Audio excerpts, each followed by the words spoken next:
Welcome to a special Wall Street Journal live event. I'm Washington coverage chief Damian Paletta. Okay, we're 45 minutes away now from the start of the State of the Union address and less than 9 months away from the midterm elections. It's a big night for President Trump. He has his military pointed at Iran. There's unrest in Mexico. He had a huge loss last week before the Supreme Court on his trade agenda, and his poll numbers are starting to slip, which Republicans are hoping they can reverse in the next few months.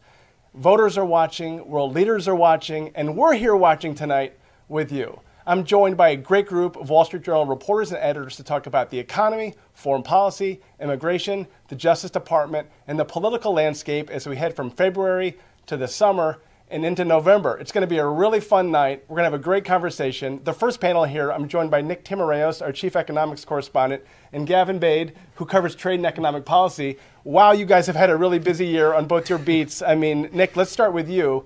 Just watching what happened with the Fed last year, there's so much interest in the way President Trump attacked Jerome Powell. Now he has his own Fed nominee.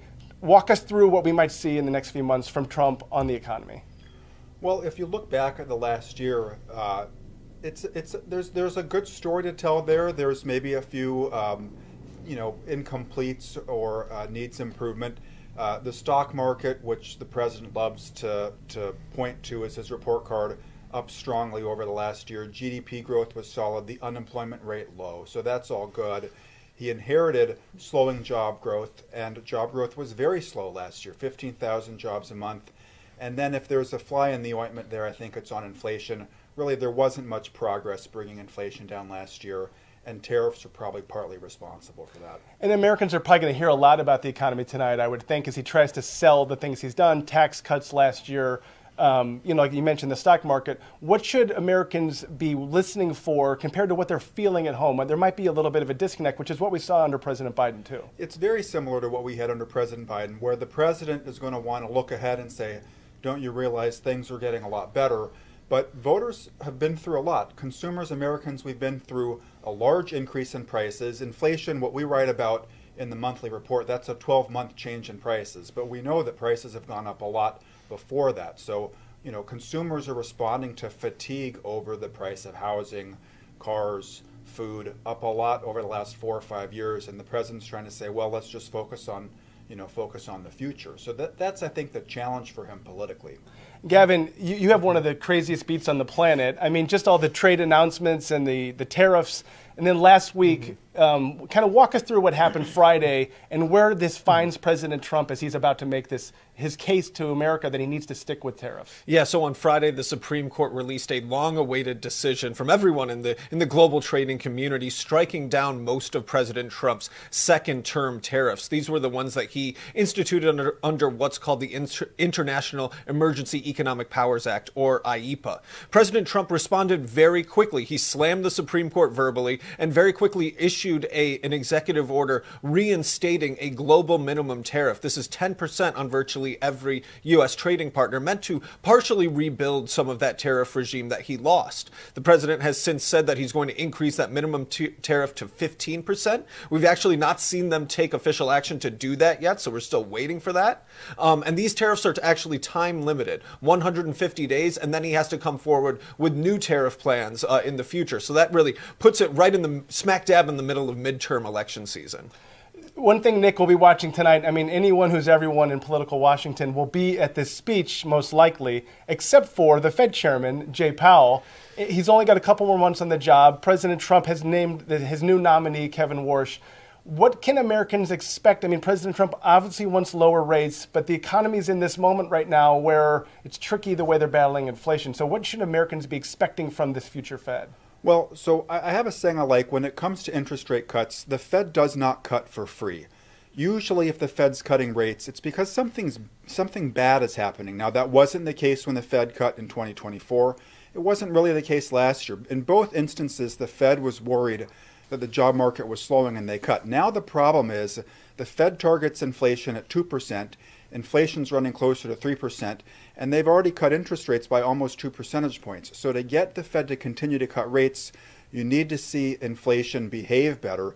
And the challenge Kevin Warsh is going to face, if the economy's doing well, he's going to go in there. He has a president who expects lower interest rates. Trump has said that's why he picked Warsh. he's going to have an interest rate setting committee that's saying, well, hold on, we've cut a lot and we want to make sure that we've got inflation under control. And so how does Kevin Warsh handle that tension, that bind he's going to be in if the economy's doing well? Gavin, so the Friday was just a fascinating day as a journalist, right? With the Supreme Court ruling coming out, it was 170 pages. Then President Trump had a press conference. I think one question a lot of Americans are asking, businesses and households, is if those tariffs were illegal and the government collected $130-something billion, does the government have to give it back? Even President Trump says he doesn't really know the answer to that. What would you say to businesses that are kind of counting on getting that money back because they've obviously put out a lot of money?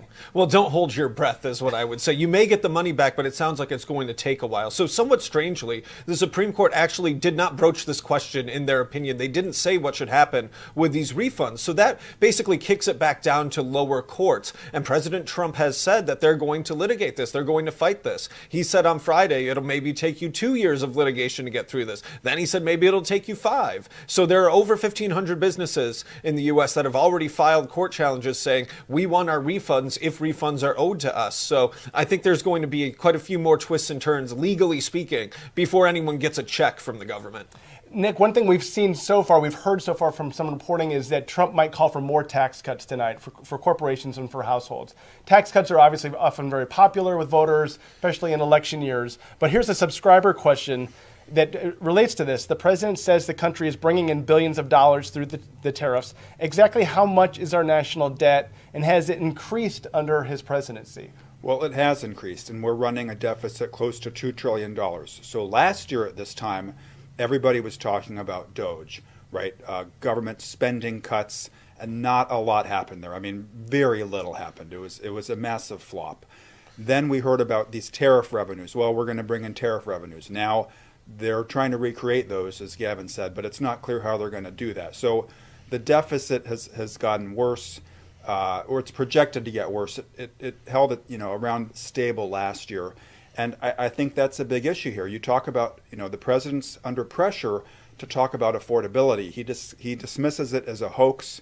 That's a challenge. The lawn signs in Northern Virginia, where I live, around the election, they said Kamala higher prices, Donald Trump lower prices. He was going to fix affordability on day one.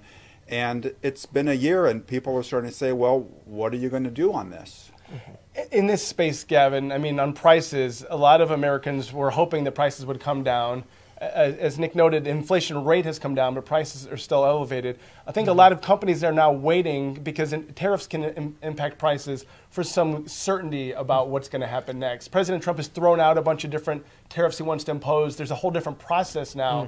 What do we expect? When do we expect to get some certainty on what the trade agenda will look like? Well, probably not this year. I think you'll try to see the president exude a little bit of more certainty on this and try to give the story of a little bit more predictability. He's got the global minimum tariff now. They're going to follow that up with other tariffs under different legal authorities later this year. Those probably will be more legally durable than the IEEPA tariffs that just got struck down. That law had never been used before. Although these global minimum tariffs, that law has never been used before either. So I think we're going to see a lot more litigation. I think we're going to see the tariff rate on different countries fluctuate a lot more this year. And that's going to keep major companies guessing about when do they import, when do they make investment decisions. That's going to be a drag on the type of economy that President Trump says he wants to build. So they're kind of limiting their own options here when it comes to the tariffs.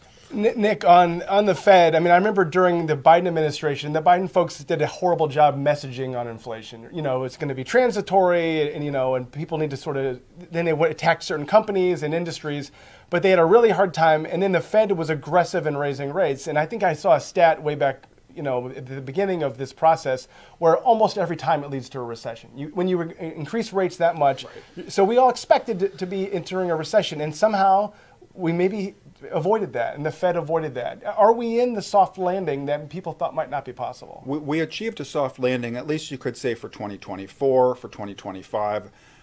Yes, that happened. Now, it's something that voters aren't going to give you a lot of credit for. I mean, I would say this is the softest landing we could have had, and nobody's very happy about it. Again, as we've talked about, prices are still up. They're not going to go down. That's deflation.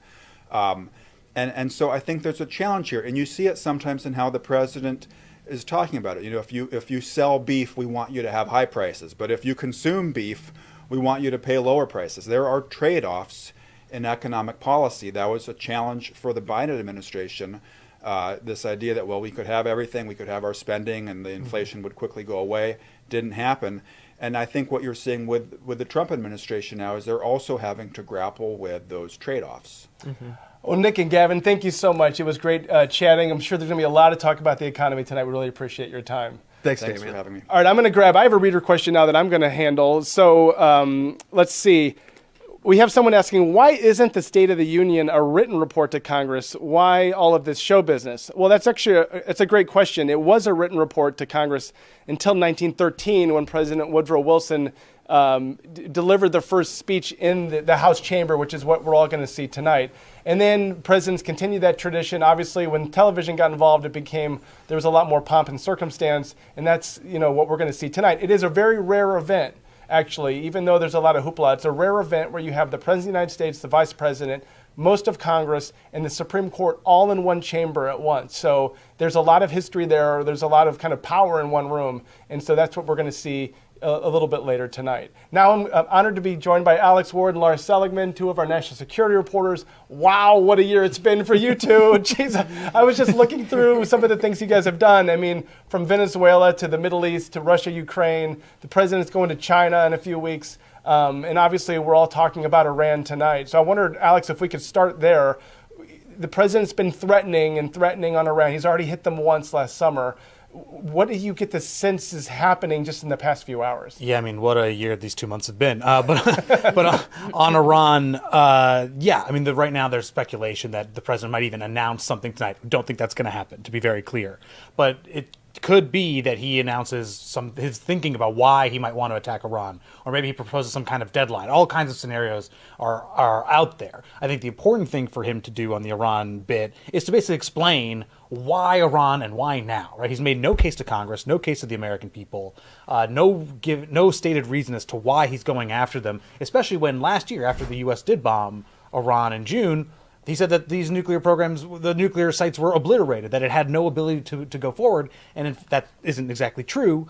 But that program was set back. So why the urgency now? There's no really clear reason. So this is a perfect opportunity for him to make that case. Laura, do you think this is a bit of kind of the art of the sneak attack for Trump? I mean, he doesn't like to show his hand. President Bush obviously went to great lengths to talk about weapons of mass destruction and to build his case in a way that backfired for him politically. So maybe President Trump thinks by moving quickly before anyone can see it coming, it gives him a tactical advantage. Well, if that's what he's trying to do, he's not doing a very good job, because everyone has been writing the past couple of weeks about all this air power that he's building up in the Middle East. I mean, like hundreds and hundreds of aircraft, the most air power we've seen going to the Middle East since the 2003 invasion of Iraq. And now today we have F-22s in Israel for the first time, I think, ever in any kind of operational potential operation. So it's a big buildup. You have 2 carriers going there, and I think that to some extent, and this is something that Trump really does quite frequently, is he builds up and he builds up and he tries to get a deal using military power as leverage. And I think in this case, he's kind of gambling that this military buildup and the possibility of this massive strike by the U.S. on Iran will get Iran to the table and get Iran to make some sort of deal. But I think there's a lot of experts that will say maybe he's miscalculated on this one. Laura, he's only been in office for a year this term, and he's had military strikes. I mean, I would count Venezuela, obviously Iran, Syria, Nigeria. He's moving in a bunch of different directions. As you pointed out, he's moving aircraft carriers around almost like it's a chess game. How much can the military withstand in terms of having so many fronts at once? I mean, I think they're reaching their limit at this point. We only have 11 aircraft carriers, and some are tied up in maintenance, some are undergoing training, things that are scheduled very far in advance. So the fact that you have the Ford was in the Mediterranean last year, then he deployed it to Venezuela, and now it's going back to the Mediterranean. It's on track for an 11th month deployment, which would actually... How long is that process to zigzag back and forth? I mean, it's not a fast boat. No, definitely not. It takes a week probably to cross the Atlantic, and then another week or so to get actually in the Arabian Sea, which potentially is where it's going. So it's a long process, and it does start to take a toll on those sailors. For example, the Ford is on track for an 11-month deployment, which would actually break a a record ever of a U.S. naval ship. And, you know, the carrier has to do maintenance. The sailors want to go home. And then you have the aircraft and the pilots that have been out there for so long. You have air defenders as well. So I think it's really difficult right now. And there's no aircraft carrier in the Indo-Pacific right now because they moved the Lincoln from the South China Sea. So that shows you right there. You can't really withstand so many conflicts in so many zones at once. That pivot to Asia. Yeah, it's just never going to happen. It's never going to happen. Alex, you covered the Biden national security team closely too. I wonder how, I mean, there was a much more traditional structure with a national security advisor, Secretary of State.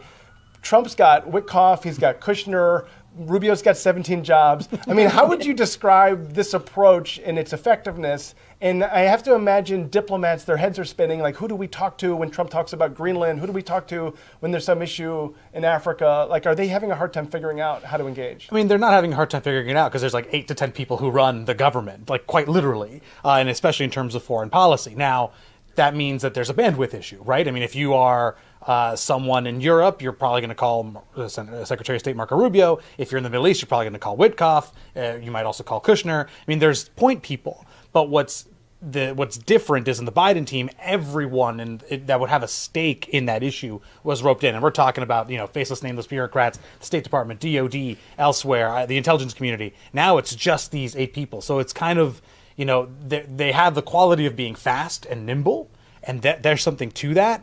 But there's a lack of buy-in on policy. There's a lack of, there's a lot more groupthink, I think, in this case. And sometimes when, you know, a policy decision is taken, who's going to execute it? Well, usually you need a bunch of people throughout the government to do that. And if they're not aware of what the decision is or how they got there, that just makes implementation a bit harder. So I think you can make the case that the Biden team was slower but more deliberate. Doesn't mean, and then the Trump team, you know, is faster and less deliberate. Doesn't mean in either case that you're going to get a good policy outcome. But I think they're, generally speaking, usually getting all the stakeholders involved is helpful. One of the things he campaigned on, obviously, was President Trump, was that he could solve the Ukraine-Russia on day one. Obviously, that hasn't happened. It's an incredibly complicated situation. I wonder whether you think it's the kind of thing he's going to address tonight, or if he'd rather focus on some of his bigger priorities. He should. It's literally the 4th anniversary of the 2022 invasion. I mean, it would be a story if he didn't sort of mark the occasion in some way. He doesn't have to say, I failed to do it in one day. I think he can rightfully say, we spent a year plus on this. We're going to keep going. We're going to get as good a deal as possible. He might as well mark it, but obviously it is not at the top of his agenda right now. Iran is, Gaza is. He's got the trip to China coming up. I think he would like to see a deal in Ukraine, of course, but since that's been pretty hard, that will be more of a back burner issue going forward. But again, it would just be an odd thing for him to not bring up Ukraine, especially when it's the 4th year anniversary and we're heading into a 5th year of this conflict. Laura, here's a reader question from James. Potential U.S. strikes against Iran. I mean, how simple is it to get in and out? We saw, obviously, what they did back in June. It was a mission. They flew all the way from Missouri, I believe, right, overnight to do it.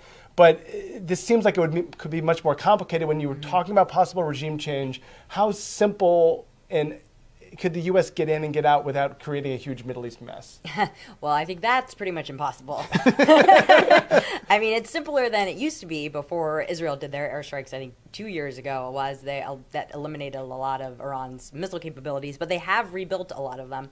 They eliminated some of their air defense capabilities. Again, some of them were rebuilt. So it's easier for American aircraft to actually get into Iranian airspace, but the strikes that they're looking at now would be massive. They would be, tens, hundreds of facilities potentially across the country. It would be going after the nuclear facilities, the enriched uranium stockpiles, missile facilities, stockpiles, probably IRGC goods facilities. So this could be potentially a lot of bombs dropping. So you'd probably start with the bombers like they did in Midnight Hammer, the B-2s, but with that comes the strike packages. So you have the F-22s, F-35s to protect the bombers. And then once those bombs start dropping, then you can expect Iran to retaliate. So a lot depends on that first strike and how many of their missiles and other facilities that they can eliminate that capability to respond. But then there will definitely be some kind of retaliation. And then you can expect that to extend into Israel. They're certainly going to attack Israel. They have many long-range missiles that can attack Israel. They have a huge arsenal of short and mid-range missiles that can attack U.S. troops in Syria, other places in the Middle East. So that's why you're seeing, again, Israel has U.S. has F-22s in Israel to do some of that air defense, because they're very capable of the air-to-air mission. And you have I think like maybe 5 to 10 destroyers in the Middle East right now that are capable of intercepting missiles as well. So I think we're in for a pretty big war if this happens. And the way you hear President Trump talk about any foreign conflict, he really does not want boots on the ground. And he's so far mostly kind of gotten away with that. Aside of Venezuela was sort of in and out, special ops type stuff. But could he avoid that here? I wonder, there are American boots around the ground in Iran, right? So it seems like it's a riskier proposition potentially. Yeah, there are always American boots on some ground. Whether it's the ground is a separate issue. I mean, part of my struggles to answer this question is we don't know what he wants, right? If it's a complete destruction of Iran's military capabilities, you probably still can't do that with aerial power, but you'll be fairly successful. If your goal is to dislodge the regime completely, hard to believe you don't do that without some sort of land force.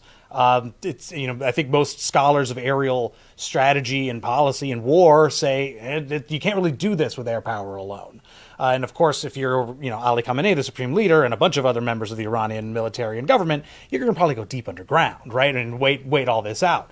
So what does Trump want? Does he want Tehran toppled? Okay, fine, but hard to do that with air power. You want to knock out some nuclear facilities? You showed you could do that. You could probably do that again. Do you want to take out all of their offensive capabilities? All right, good luck. But that's, as Laura pointed out, a pretty massive and days-long campaign. And even if you're not putting boots on the ground, quote unquote, you're still putting troops in danger because they're pilots, right? You got pilots that could be shot down. If they're doing all these missions and trying to shoot all of these targets, that's a lot of sorties. That's a lot of flights that could, with Iran's air defense capabilities and other capabilities, could be shot down. So this is not a riskless operation, right? And part of what Trump really likes is operations that minimize risk to the U.S. Although we should note, of course, the multi-day Houthi campaign and, of course, the Maduro raid were not devoid of risk, but this Iran thing is at a far greater magnitude of risk than he's contemplated before. Well, let's talk about Maduro and Venezuela, much closer to home, obviously. It was kind of an incredible overnight strike that no Americans were killed, and they extracted Maduro and his wife. Now they're on trial. It's a very complicated situation where it was described as law enforcement. The military was involved. We're now sort of controlling their oil and their government. This reminded a lot of people of kind of a 1980s type American involvement in Latin America, which Trump obviously cares a lot about Latin America right now. Is this one of those Colin Powell, you break it, you own it things where it's hard for us to walk away? Or is there a way that Trump could sort this out with Venezuela that's actually very beneficial to the region and to the United States? I mean, right now it's working-ish, okay, right? I mean, the Maduro regime fragment that remains, led by Delcy Rodriguez, controlled, quote-unquote, by the U.S., is mostly doing what the U.S. wants. But what Trump's goals are here, which is effectively like the rebuilding of its oil infrastructure, largely for America's benefit, and at some point the democracy in Venezuela, so getting to elections, making sure there's a democratic representative government, that's really hard. And that takes a really long time. It will likely outlast the Trump administration. So that's where it starts to get messy. And if there is a democratic transition, or say the oil, rigs struggle to be rebuilt, or maybe there's like armed groups that try to control it or whatever, the security situation falls apart, you have to imagine Trump wants no part of that, right? Now, can Trump walk away from it without political repercussions? Maybe. He kind of has a skill at that. Yeah. But it's also, you can imagine team media here, Wall Street Journal elsewhere, will be covering the collapse of Venezuela on his watch, one precipitated by his policy. So he's been, lucky is too strong a word, but so far, it's early. It's really, really early in this campaign with a lot more risk down the line. Laura, here's a reader question from Dennis. A big question about Ukraine is, why can't NATO stop this by themselves? They've had 4 years, as Alex points out. Why can't NATO just end this? Well, that's a big question. I think one issue is the physical weapons. I mean, it's the U.S. that makes and has most of the ammunition and the missiles and the interceptors that Ukraine needs. NATO by itself does not make a fraction of what the U.S. has and can give. I think that another reason is that Putin just, again, has more people, he has more military equipment, and he can just churn it out. And he doesn't care if hundreds and thousands of his soldiers die. He can just keep throwing soldiers at the problem, and he can wait Trump out. He can wait any American presidency out. So he just doesn't have an incentive right now to come to the table in a real way. I mean, we saw, he accepted a trip to Alaska. And you were there, with yes, him. I was. Yes, yes, and a flight of the B-2 and, walking down that red carpet with the F-20, flanked by the F-22s. So he can accept that. That was a big win for him. But Trump didn't get anything out of it. We're no closer to actually ending this war with Ukraine, and the two sides are, coming to the table and negotiating. But it's as you guys wrote, it's kind of all for show at this point. Actually, one really quick thing. Just today was at a briefing with the ambassador of Ukraine to the U.S., and she said something that struck a lot of us in the room. She said the Russians are actually serious about negotiations, and we all went, "Whoa, what? Like that's not a thing that any of us have ever heard." And coming from the Ukrainian ambassador, that's odd. But her main point was that the Russians are doing this basically to stay on Trump's good side. That they're kind of making it, this is like a kabuki theater, really. That they're doing it just to make the Russians feel like, the Russians, or to make Trump go, the Russians are engaging, they're listening to me. And of course the Ukrainians are doing it because they have to keep Trump happy. So this is kind of like a weird dance where they're not trying to cross Trump's lines, but also none of this is real. Which, of course, complicates the whole ending the war thing. Well, Laura and Alex, fascinating conversation. I wish you many boring nights and weekends in the future. I doubt you'll get Not going to get them. We're not going to get them. All right, well, thanks so much. Thank you. Let's enjoy the Thank speech you. tonight. Okay, I'm going to take another question myself from a subscriber who wants to know if we're taking bets, which Supreme Court justices will or won't attend this speech tonight. Great question, and if you are betting, I will give you my Venmo. I'm just kidding, but... So here's the things to know. Chief Justice Roberts, Justice Kagan, and Justice Kavanaugh almost always go to the State of the Union speech. Actually, Roberts has gone, I think, every time since he became Chief Justice in 2005. Alito and Thomas almost never go. We're going to be watching closely to see if Gorsuch and Amy Coney Barrett go, in part because they were really viciously attacked by President Trump late last week for the role they played in the tariff ruling.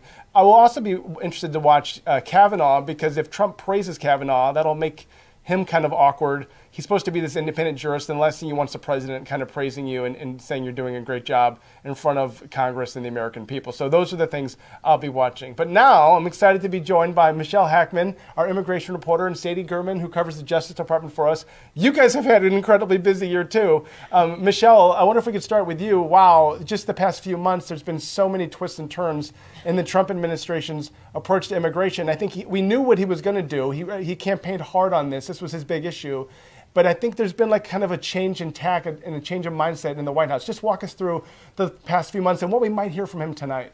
Yeah, so there clearly was a signaling from Trump and from the White House that after what happened in Minnesota, there were two, deadly shootings by officers of American citizens in Minnesota, that Trump really wanted a different direction. And I'm hoping that we'll hear more about that tonight.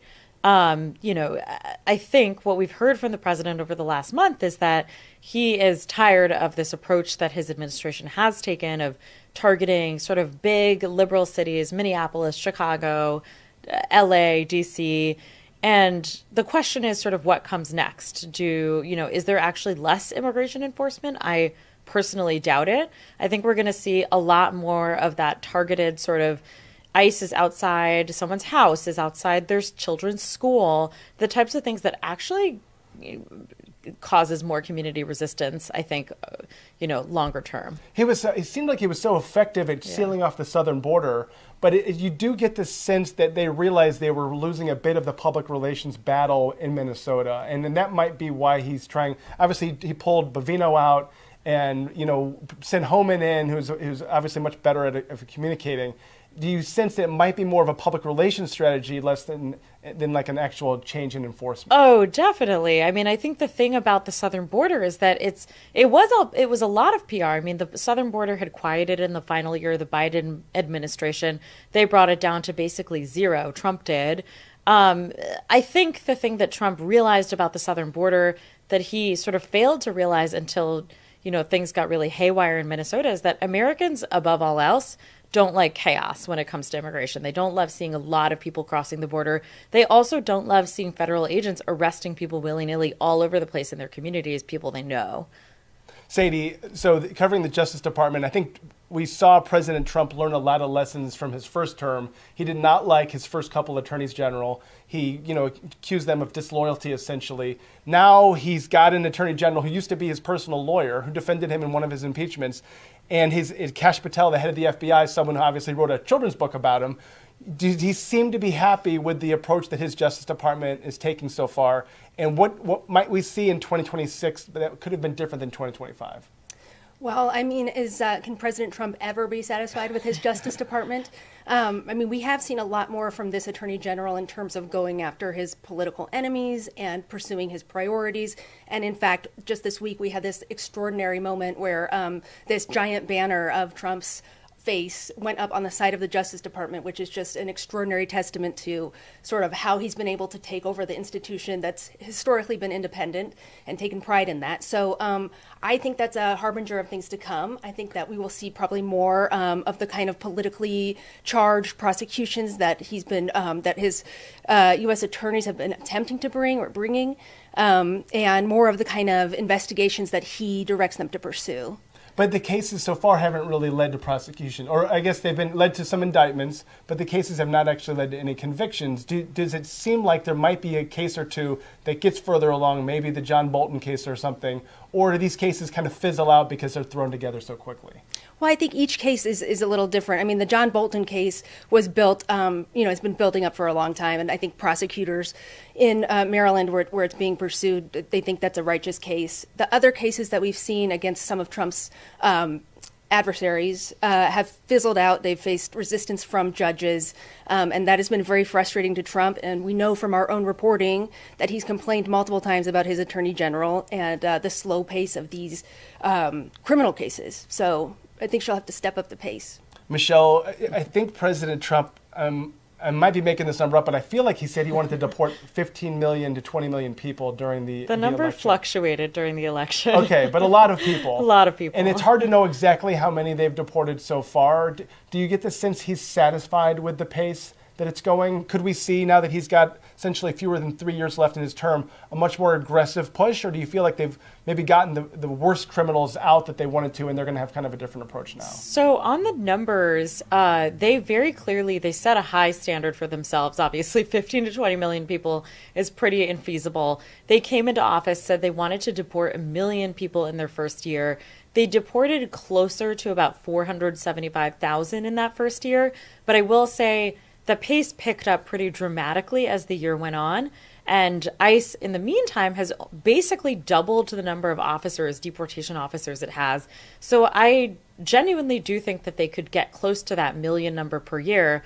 And probably a lot of our viewers know, I mean, this is something that people are feeling. It's not just abstract. It's people are seeing, people they know from restaurants or their housekeepers or something suddenly getting targeted. So I do actually think he's going to go for big numbers. Sadie, here's a subscriber question from Randy, asked about the Epstein investigation and why weren't all the Epstein files released? Well, and will anyone be fired for exposing the victims' names as part of this document dump a few months ago?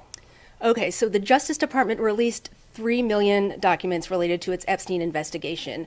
And as part of they were up against the time clock because they did so to meet a deadline set by a bipartisan law that was mandating their release. So they had to do this really fast. And the result of that was this sort of haphazard redaction process that left some victims' names exposed and ended up darkening out some of the men who associated with Epstein. And so, it sort of fueled those ongoing conspiracy theories. What the Justice Department is saying is that this is like largely human error. I mean, a lot of the people that worked on this case or worked on the redactions, they had no familiarity with the case. And maybe they're not as they're not as familiar with the details, and so they were coming into it cold, and that is what happened there. So I don't think anybody's necessarily going to be punished for that, but there are still, I think, more than 200,000 more documents that have not been released. The Justice Department is citing privilege over those documents. Either it's work product or has something to do with an ongoing investigation, or in many cases it's just duplicate documents. There was just a lot of material there, and subject to a lot of mistakes. Okay, Sadie, last subscriber question. It's for me because I'm a subscriber. There's a lot of attention. Kash Patel, the Winter Olympics. The USA men's hockey team won an incredible overtime thriller against Canada in Milan. Kash Patel was there in the locker room afterwards. It got a lot of attention, maybe more attention than the hockey game. Unfortunately, is this the kind of thing that President Trump likes, his guys being in the middle of an exciting moment, or was it maybe a distraction? Well, Kash Patel's travel and his use of the FBI plane has been in the spotlight a lot lately, and it's never seemed to cost him any. He's never seemed to fall in Trump's eyes as a result of this, and I think that's what you saw the other day. And in fact, in that locker room scene that is now viral, Patel actually calls Trump and puts him on the phone, and Trump invites the U.S. hockey team to the State of the Union tonight. So, where they will be. If anything, he approves. Okay, great. Well, Michelle and Sadie, thank you so much. It's great chatting with you guys. We'll Thanks see for what having happens in us. the speech tonight. Okay, thank you. All right, I have one last subscriber question for myself. Let's see. Who wants to know about the lawmakers who were expected to skip the State of the Union address tonight? What does this say about the partisan divide in Congress? Well, the last estimate I saw, there might be as many as 70 Democrats who don't attend the speech tonight. This is obviously a calculated decision. I know Minority Leader Hakeem Jeffries has pressed Democrats not to make a spectacle, the ones who attend, not to make a spectacle, and so maybe they figured the best way to protest President Trump was just not to attend the speech at all, but it also means they kind of lose their voice and their opportunity to stand in solidarity. So there will be some Democrats there tonight, but many, many dozen will not be there. And for our final panel, I'm excited to be joined by Sabrina Rodriguez, national politics reporter, and Andrew Restuccia, our White House editor. Thanks so much for joining us. Now we're just minutes away. We've got the vice president and the speaker. Yeah, we're getting really close. This could be the last speech he gives before a Republican, unified Republican Congress as a State of the Union. So it's a big moment for him, a chance to kind of change the narrative a bit on the way things are headed. Sabrina, what are you watching for tonight as you watch him? I mean, this might be a couple-hour speech, right? So what are you watching for as he delivers his message to the American people? I think, Damian, this is an opportunity for the president to try and course correct. We see that poll after poll shows that, some of his approval ratings have gone down in his first year in office. And, you hear Republican strategists very openly say, we want to hear him talk more about the economy. We want him to talk more about the concerns that Americans have. Of course, we know that the president likes to have long-winded conversation, and when he does his rallies, he can spend hours talking about any number of subjects. But I think people want to hear tangibly, what is he going to try to accomplish this year? And I think for Republican voters, for Democratic voters, independent voters alike looking to the midterms, they want to see that people who are running for office care about how they're feeling and are actually going to do something about it. And this is an opportunity for him to show, I hear you, and I'm actually going to try and deliver. Andrew, President Trump, he is a master showman. He's a great orator. He's not necessarily one who identifies with the middle class and their struggles. Do you expect him to try to lean into a little bit of this affordability issue tonight, or is Trump going to be Trump and kind of sell the country on his agenda? I think if you talk to his senior staff, they would say that he has to lean into the affordability issue to some degree. Every single poll shows that cost of living prices is the top issue. The trouble for the president will be he on the one hand wants to take credit for the good things about the economy, but he's sort of more reluctant to take responsibility for the parts of the economy that people are upset about.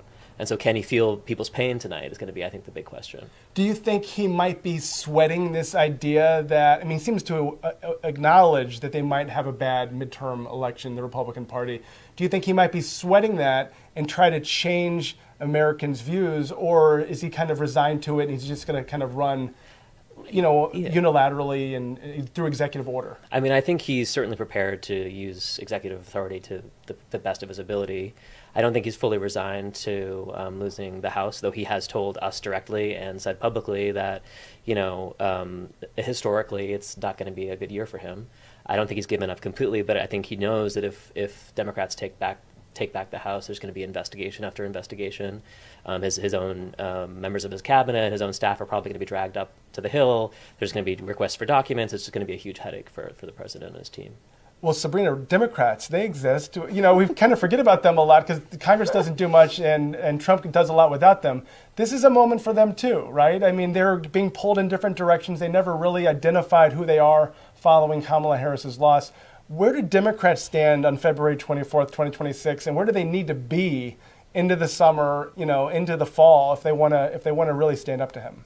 I think Democrats are really feeling optimistic today about their prospects looking toward November. We saw in the 2025 elections in New Jersey and Virginia and other special elections we've seen across the country, even in the mayoral election in Miami, we've seen Democrats notch some key victories and kind of build some momentum, some energy on their side, feeling better about heading toward the midterms.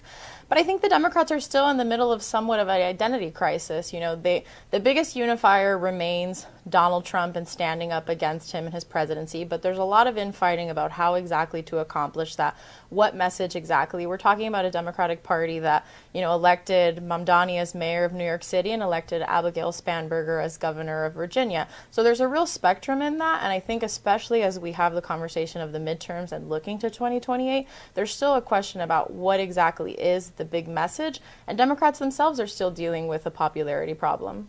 Andrew, President Trump assembled such an unusual coalition to help win in 2024. Obviously, RFK helped a lot. He brought in Hispanic voters and African American voters in a way that Republicans hadn't in a long time. I'm watching to see if the justices are coming. No, these are some other people. But can he recreate that? Can he catch magic in the bottle again? Or he's not going to be actually on the ticket in 2026. That doesn't tend to work in his favor. Yeah, I think there are huge questions about whether that coalition will stick together, not only in the midterms, but then in 2028.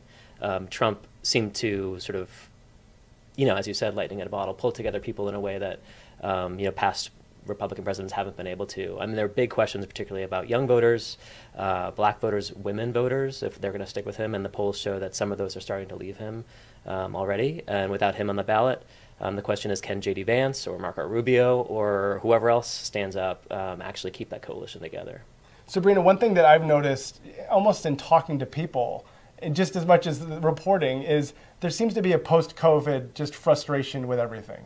People don't like whoever's in charge. People don't like the minority party either. People don't like this or that. People don't like vaccines. People don't like rules. People don't like schools. It must be hard for both parties right now to campaign when Americans just seem kind of fed up with the same old politics. We're seeing some actually candidates emerge, Graham Plattner in Maine, for example, who are complete outsiders, who have a completely different message, and they seem to be a little bit more appealing. Can traditional politics work in 2026, or do both parties need to be kind of thinking about all this differently?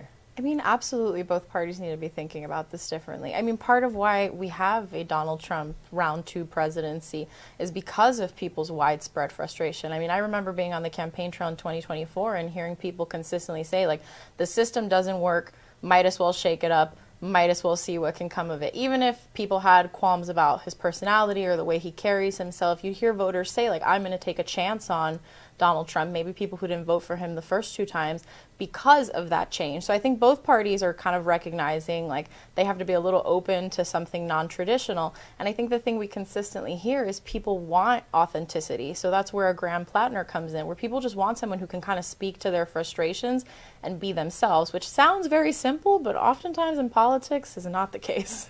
Andrew, I remember there was a speech towards the end of Biden's term where he came in all energized and jazzed up, and I think everyone was like, whoa, this guy still got it. Even Republicans are like, okay, Sleepy Joe, he wasn't Sleepy Joe tonight. Is there anything that Trump could do tonight that would send a message that he's going to be a little different, that he's going to campaign differently, that he's going to be kind of more locked in, or are most Trump speeches kind of a little bit the same? Yeah, I think one way to surprise people would be to not go off script, probably, and to have a more disciplined speech. He at times in past big addresses has tried to strike a more disciplined message, but that often certainly doesn't stick for long. And so I think it would be a sort of foolish to assume that he's going to change overnight. I think a lot of his staff and a lot of his aides believe in this idea of let Trump be Trump, right? Mm-hmm. Let's not try to pretend that he's something that he's not, and that's actually his biggest political strength. And so in terms of longevity, you mentioned Biden, and I think part of the reason why he wants to speak for as long as he may speak tonight is to show people that he may be almost 80 years old, but he can stand up there for 2 hours and give an address. And so we'll have to see how he fares tonight. Do you think he might extend an olive branch at all to Democrats, or vice versa? Could Democrats try to extend an olive branch to him? Both sides are so pitted against each other right now. It seems like an opportunity, perhaps, Potentially. I mean, I would be surprised if it was an olive branch themed speech, given his rhetoric, and some of the early excerpts we've seen have been quite critical of Democrats. But you never know. I mean, maybe. I mean, if he wants to get his legislation passed, he's going to need to work with Democrats to some degree. But he has not certainly not has a pattern of sort of patting Democrats on the back and say, let's let bygones be bygones and work together. Sabrina, do you sense a voter interest in more unity and compromise in this moment? Or is it just like Team A versus Team B and they want to kind of duke it out? I think there's a little bit of both. You look at both parties' bases are definitely trying to continue to duke it out. We're just watching, the cabinet's coming in. There's the Treasury Secretary. This is kind of the ceremonial preamble. The cabinet comes through. Looks like Marco Rubio. Yeah, there's Rubio there too, Bessent, Hegseth. So they kind of come in and shake hands and set up right in the front. There's RFK Jr., and then the president will come in towards the end. I have not seen the Supreme Court yet. And that looks like it might be Tony Gonzalez in the very back. But the congressman who's getting a lot of attention for a relationship he had with an aide. But yeah, so here comes the cabinet. We're probably a few minutes away, and we see a lot of smiles. There's the attorney general, too. Doug Burgum there. And these lawmakers will wait sometimes all day to get these sort of prime spots so they can get on camera and shake hands with both the president and the cabinet. So Republicans look like are on the left of the screen, and Democrats are seated on the right. For the most part. Interesting. And there's Schumer, not turning around. So Sabrina, you sense voters, some want to compromise and some want to fight. Yeah, there's a mix for sure. When you talk to base voters and you even see the polling and stuff, there's definitely a desire to continue a fight. But you look at other races, for example, the Texas Senate primary, that's going to be a great indicator for us of which way people are going, where you see, on both sides, there's sort of the more firebrand candidate and someone who's more looking for a positive message, looking for kind of compromise. So there's a bit of that. There's a lot of fatigue right now. So I think people just want someone who kind of speaks to their concerns. And sometimes part of that is finding a consensus building candidate. Andrew, one of the challenges, there's the Supreme Court. So we have Roberts, Kavanaugh, Amy Coney Barrett, and Kagan. I'm interested that Amy Coney Barrett showed up after what Trump said. But, it's a very important part of the speech to have the justices there. Andrew, you and I are both policy guys. We love writing about policy, sometimes often more than politics. Is it possible for him to bring new policies out, almost like kind of in the sixth year of a presidency, essentially, that attract American people? Or at this point, does everyone kind of know where he stands and it's hard to come up with something new? The White House is saying that we're going to see some new economic policy tonight, particularly on housing. The question, I think, is whether it's sort of branded as new or if it's actually new. I mean, will there be new policies to especially increase the housing supply, which is a huge issue for voters? And will voters be convinced that the proposals he's putting out there, especially if they can't pass Congress, are enough to satisfy them? So we'll be looking for econ policy stuff in particular tonight. It seems like housing is a smart place to be because there's so much frustration, and with interest rates higher, you're dealing with a lot of people in their 20s and 30s who are stuck and unable to kind of break through. And so, but there's so many challenges with laws and rules and lobby groups, quite frankly, that are involved in housing. Yeah, it's a really difficult nut to crack. You have a bunch of different problems you're trying to solve at the same time, as you hinted at. You have people who can't get into the housing market at all because they can't afford to put down a down payment. The interest rates maybe are higher than they were in 2020 and 2021. And then you have a bunch of people stuck in their homes who have 3 or 4% interest rates who just don't want to move because often in starter homes that would be great for a new couple or a young person. And they can't move because they don't want to trade in that 3% interest rate for a 6 or 7% interest rate. And so there's a lot happening in the housing market that the president really wants to address. But it's not as easy as just making an announcement at a speech. I'm just watching. Here comes Sean Duffy, the Transportation Secretary. I think I just saw Kristi Noem. Kim Bondi went through earlier. Yeah. So the cabinet's content. There's Susie Wiles, the Chief of Staff. Russ Vought, the Budget Director. So they're making their way, and you can see they're all turning towards the Republican side because doesn't look like there's quite many hands to shake on the Democratic side. But and there's J.D. Vance. Interesting to watch him. I think in a couple of years he might prefer to be like 3 feet forward from the seat he's in now. You never know. Having him, I mean, there's a lot of 2028 fascinating subplots here with him. There, Rubio's there. I don't know if AOC is there or not, but she's obviously has possible 2028 ambitions. Then there's of course, some governors. Another subplot here is we have, then you can see RFK Jr. and Byron Donalds. We have John Cornyn, the Texas senator, and I believe Ken Paxton, his challenger in the primary. I think Ken Paxton, the attorney general, is here tonight too. Huge Texas primary next week, actually, for both parties. The Democrats will see whether they, Tallarico and Crockett, who's going to emerge from there, and then Paxton and Cornyn it'll be kind of the opening salvo, I would say, of the midterms to see which direction voters from both parties are going to go in Texas on Tuesday, and then it's only going to kind of pick up from there. So it seems like they're in no rush so far. A lot of handshaking and excitement for the speech. There's Cornyn. We can see the back of his head talking to the HUD secretary there. Cornyn has kind of the white mane there with his back to us. So you can see Howard Lutnick, the Commerce Secretary, talking to maybe someone next to Cornyn. One of the things, Andrew, is interesting. There's so much turnover in Trump's first term, right? He just was chewing up and spitting out cabinet members and staff. As far as Trump goes, this has been a pretty stable staff. Very stable. There have been really no high-profile departures,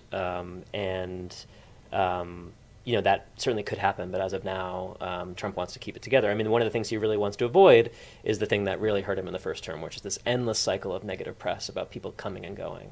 And so far, they have been a little bit more disciplined on that front than they were in the first term. Sabrina, do you think that Democrats are going to rally around a message after today? So Trump's going to give his speech. Abigail Spanberger, the new governor of Virginia, is going to give a speech too. Will Democrats rally around one unifying message, either affordability or not Trump, and kind of run through the tape in November? Or is there going to be a bunch of different messages in a bunch of different races, and they're going to kind of hope that approach works? And I think we'll definitely see affordability be a central message on both sides. Now, how each party tackles it, I think, will vary. We know that Democrats see in poll after poll that health care is a strength for them, and that is an affordability issue at the end of the day. So we expect that Democrats will focus a lot on health care. But I think one of the things to keep in mind tonight is going to be, what are the big clips that come out of this? Because people don't traditionally watch this in the same way. Andrew and Especially I were talking about this earlier. Yeah. People will be seeing the 30-second sound bites tomorrow. So I think depending on what the big moments from tonight are, is also some of the talking points we'll be hearing from Democrats going forward. I haven't seen the hockey team yet. I wonder if they're going to come through the chamber. Although they did just show the sort of balcony, and the Trump family was in the front row. We saw Melania, Barron Trump, Eric Donner, with a great seat. All right, here comes President Trump. He's about to begin his State of the Union address. So we'll listen in. Thanks so much for joining us. Have a great night, everybody.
Members of Congress, I have the high privilege and distinct honor of presenting to you the President of the United States.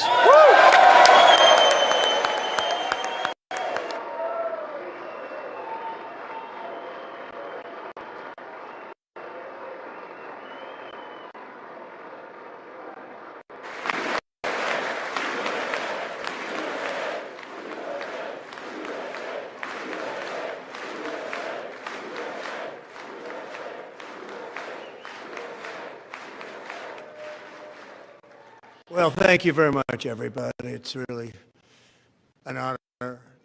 Speaker Johnson, Vice President Vance, First Lady of the United States,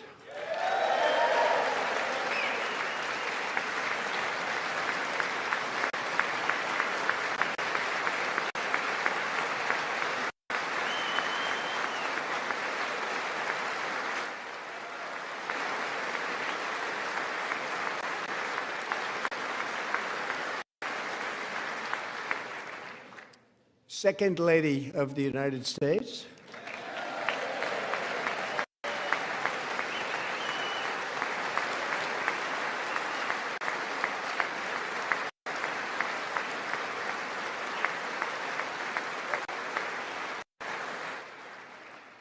members of Congress, and my fellow Americans. Our nation is back, bigger, better, richer, and stronger than ever before.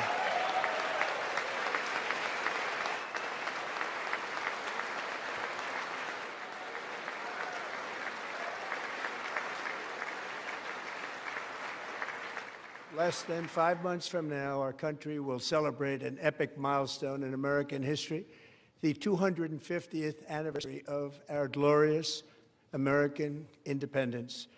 This July 4th, we will mark 2.5 centuries of liberty and triumph, progress and freedom in the most incredible and exceptional nation ever to exist on the face of the earth. And you've seen nothing yet. We're going to do better and better and better. This is the golden age of America.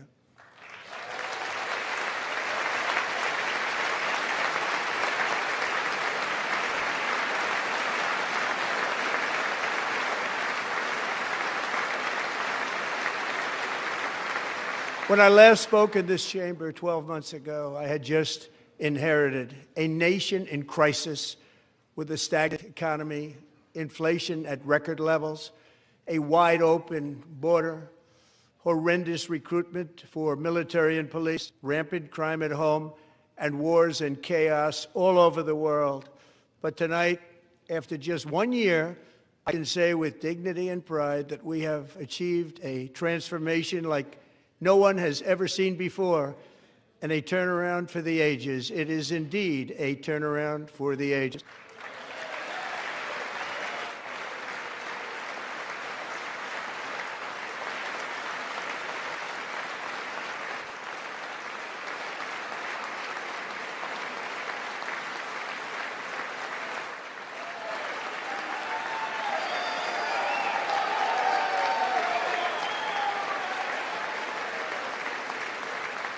And we will never go back to where we were just a very short time ago. We're not going back.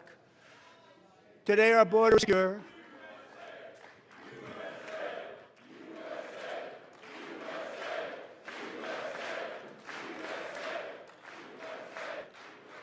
Thank you. Today our border is secure. Our spirit is restored. Inflation is plummeting. Incomes are rising fast. The roaring economy is roaring like never before, and our enemies are scared, our military and police are stacked, and America is respected again, perhaps like never before.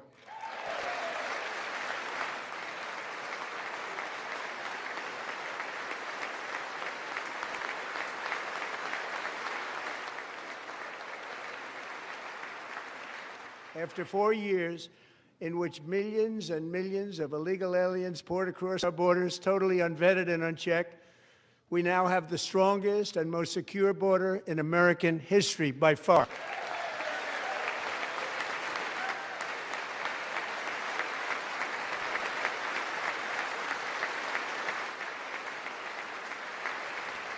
In the past 9 months, 0 illegal aliens have been admitted to the United States.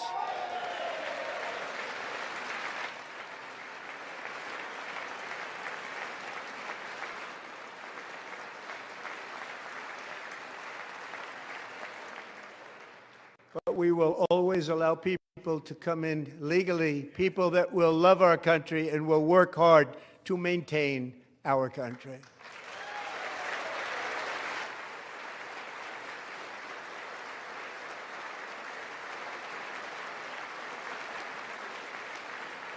The flow of deadly fentanyl across our border is down by a record 56% in 1 year.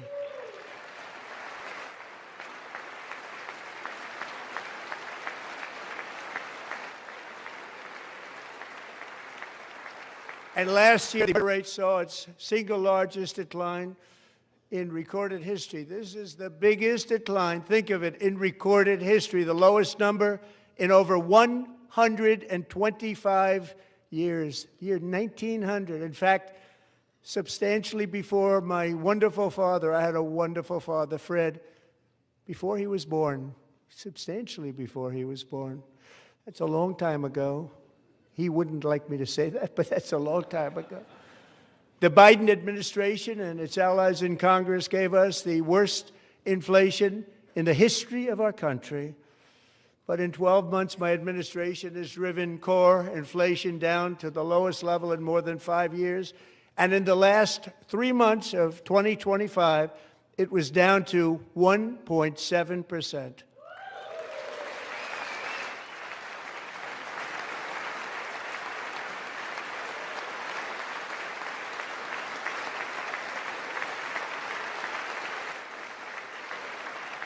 Gasoline, which reached a peak of over $6 a gallon in some states under my predecessor, it was quite honestly a disaster, is now below $2.30 a gallon in most states, and in some places, $1.99 a gallon. And when I visited the great state of Iowa just a few weeks ago, I even saw $1.85 a gallon for gasoline.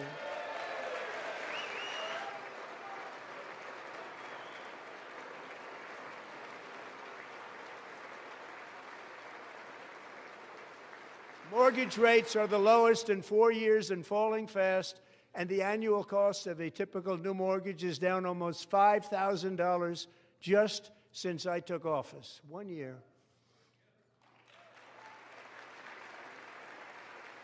And low interest rates will solve the Biden-created housing problem while at the same time protecting the values of those people who already own a house that really feel rich for the first time in their lives. We want to protect those values. We want to keep those values up. We're going to do both.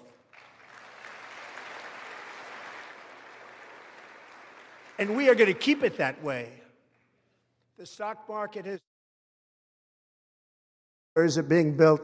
We have added 70,000 new construction jobs in just a very short period of time. It's getting bigger and bigger and stronger. Nobody can believe what they're watching.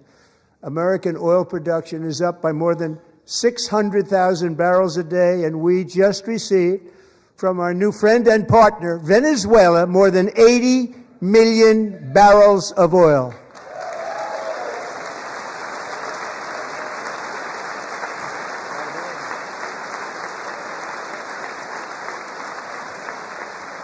American natural gas production is at an all-time high because I kept my promise to drill, baby, drill.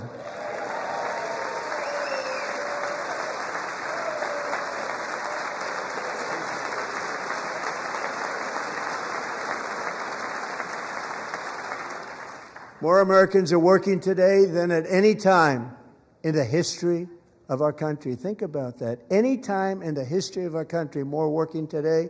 And 100% of all jobs created under my administration have been in the private sector.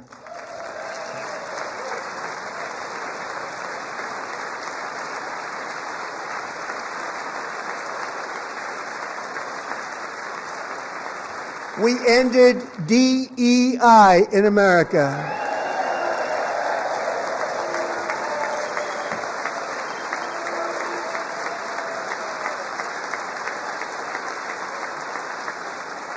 We cut a record number of job-killing regulations, and in 1 year we have lifted 2.4 million Americans, a record, off of food stamps.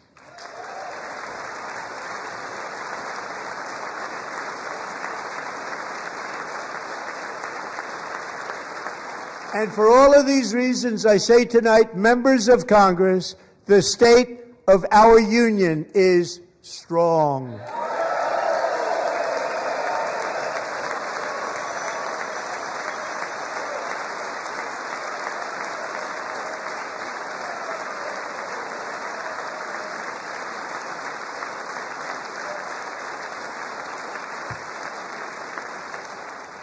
Our country is winning again. In fact, we're winning so much that we really don't know what to do about it. People are asking me, please, please, please, Mr. President, we're winning too much. We can't take it anymore. We're not used to winning in our country.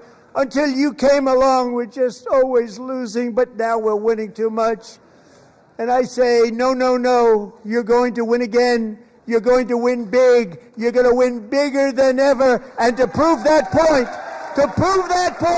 here with us tonight is a group of winners who just made the entire nation proud. The men's gold medal Olympic hockey team. Come on in.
Go ahead.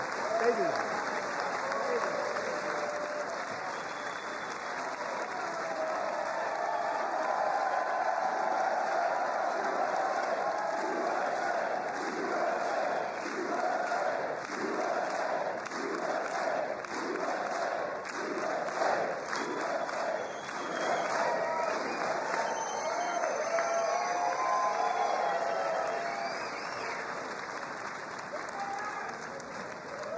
That's the first time I've ever seen them get up. And actually, not all of them did get up. But they beat a fantastic Canadian team in overtime, as everybody saw, as did the American women who will soon be coming to the White House.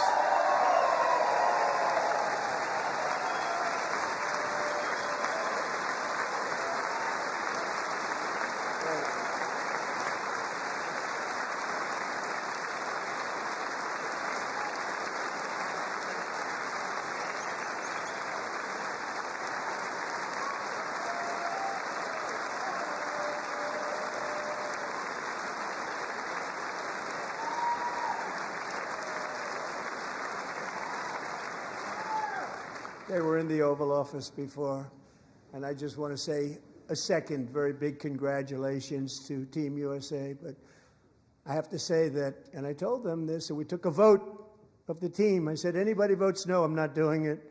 So they stood there, and they weren't about to say no, because I'd never seen a goaltender play as well as goalie Connor Hellebuck.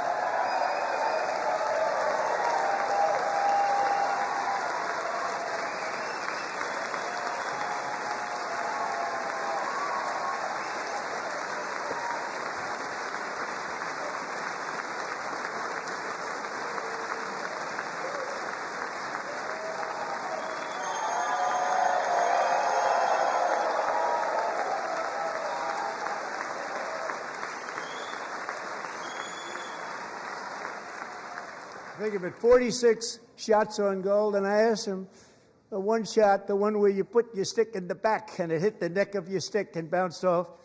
Do you practice that, or was that a little lucky? He refused to answer that question. But I just want to tell you that the members of this great hockey squad will be very happy to hear, based on their vote and my vote, and in this case my vote was more important, that I will soon be presenting Connor with our highest civilian honor, which we will be given and which has been given to many athletes over the years. But when I say many, not too many, like 12, it's called the highest civilian honor in our country, the Presidential Medal of Freedom.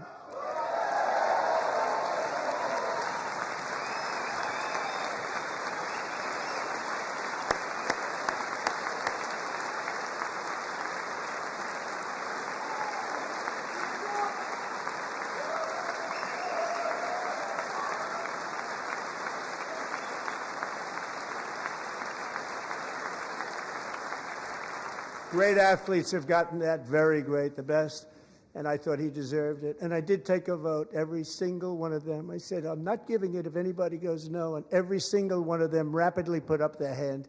So I want to thank you. Well, what a special job you did. What special champions you are. Thank you very much.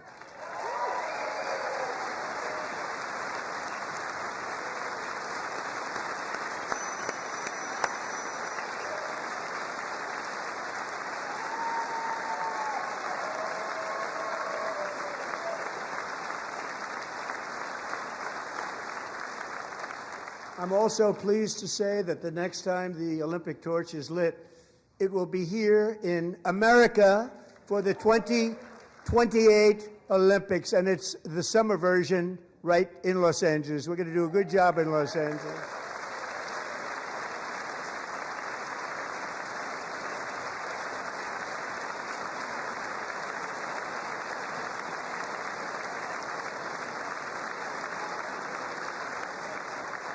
And Los Angeles is going to be safe, just like Washington, D.C. is now one of the safest cities in the country.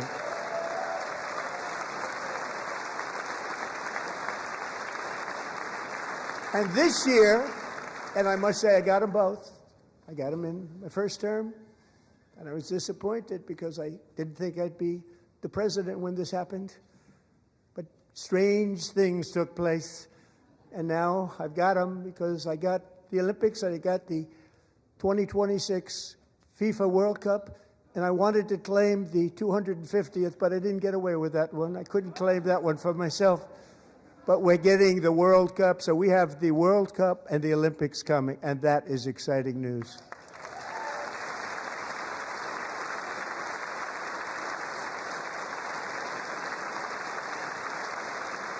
So this will be a year to celebrate our country and the heroes who have kept it free.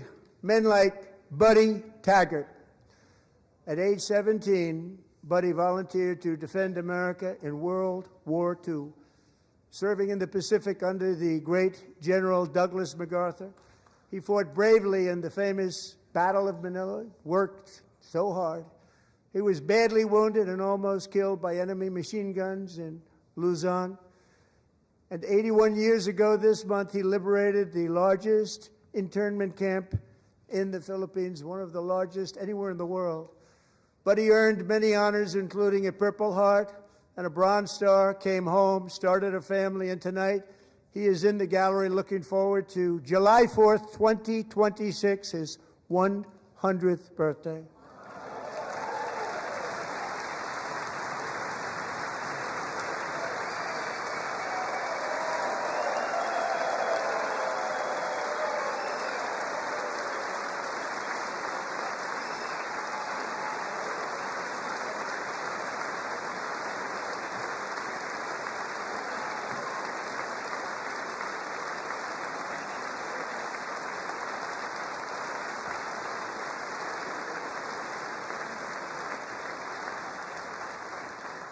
So, Buddy, you're a brave man, and we salute you. Even in times of challenge, setback, and immense heartache, the spirit of 1776 has always shone through very brightly. It was July 4th of last year when floodwaters tore through a girls' summer camp in Central Texas, one of the worst things I've ever seen. I was there, rising 26 feet in the matter of minutes, tragically claiming many, many lives. You all remember that one. As the waters threatened to sweep her away, 11-year-old Millie Kate McClelland closed her eyes and prayed to God. She thought she was going to die. Those prayers were answered when Coast Guard rescue swimmer Scott Ruskin descended from a helicopter above. Nobody knew where he came from. It was Scott's first ever rescue mission, a young guy, but very brave, very, very top, always top in his class, and he lifted not just Millie Kate, but 164 others to safety.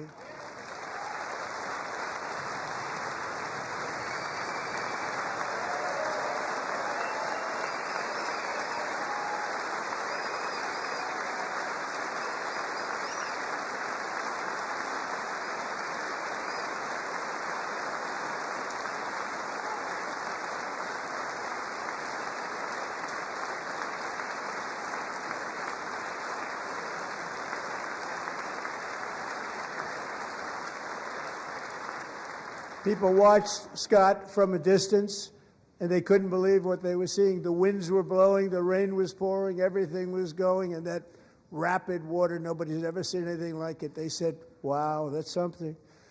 Tonight, Scott and Millie Kate are here together, reunited for the very first time. Thank you, Scott, Millie Kate.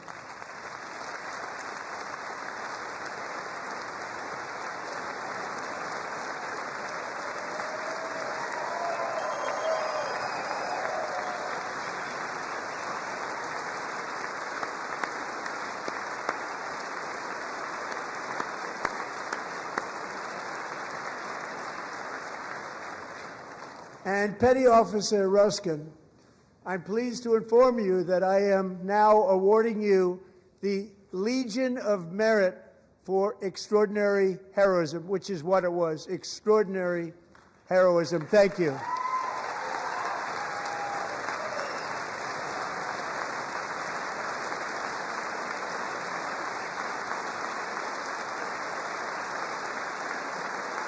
And I'd like to have the military aide to please come down and take care of the service. Military aide, thank you very much. Take care of that very important service. Thank you very much.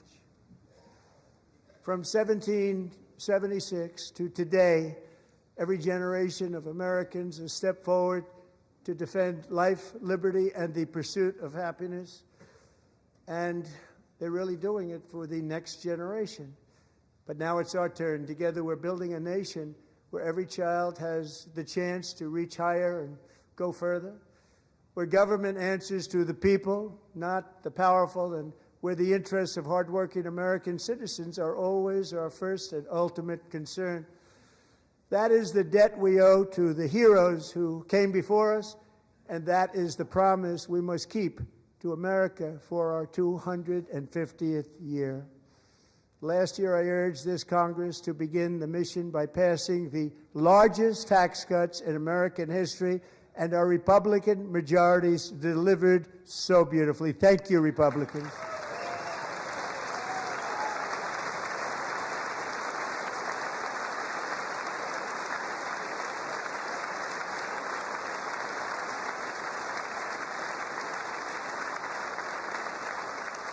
All Democrats, every single one of them, voted against these really important and very necessary massive tax cuts.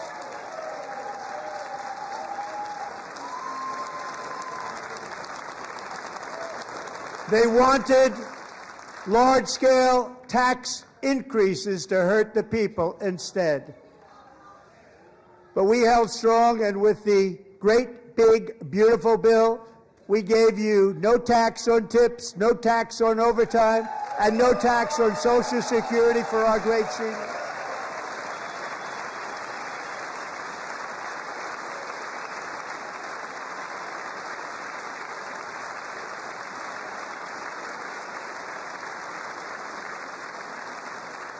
And we also made interest on auto loans tax deductible the first time, but only if the car is made in America.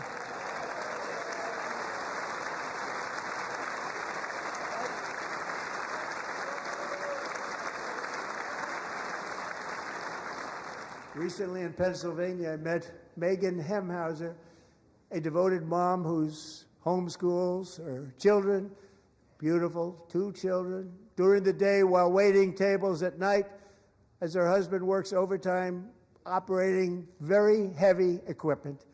Megan is here this evening and she's happy to tell you that she is so much richer because with no tax on tips, no tax on overtime, and our expanded child tax credit done again by Republicans, Megan and her husband will take home more than $5,000 extra just for the year, cutting her tax bill in more than half.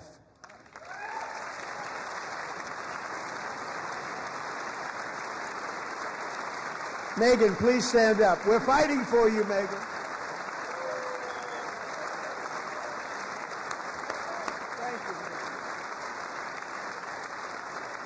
Thank you, Megan. We're fighting for you, Megan.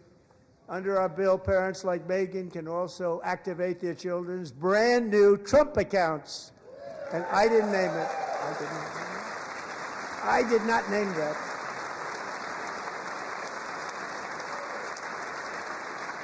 Nobody believes me, but I did not name it. It was named by a very tall man sitting right there in the third row. Nice man, a good man. Tax-free investment accounts for every American child. This is something that's so special and has taken off and gone through the roof. Millions will be pre-funded courtesy of the U.S. Treasury and private individuals like Michael and Susan Dell, who have donated $6.25 billion to fund the Trump accounts for 25 million American children. They're great people.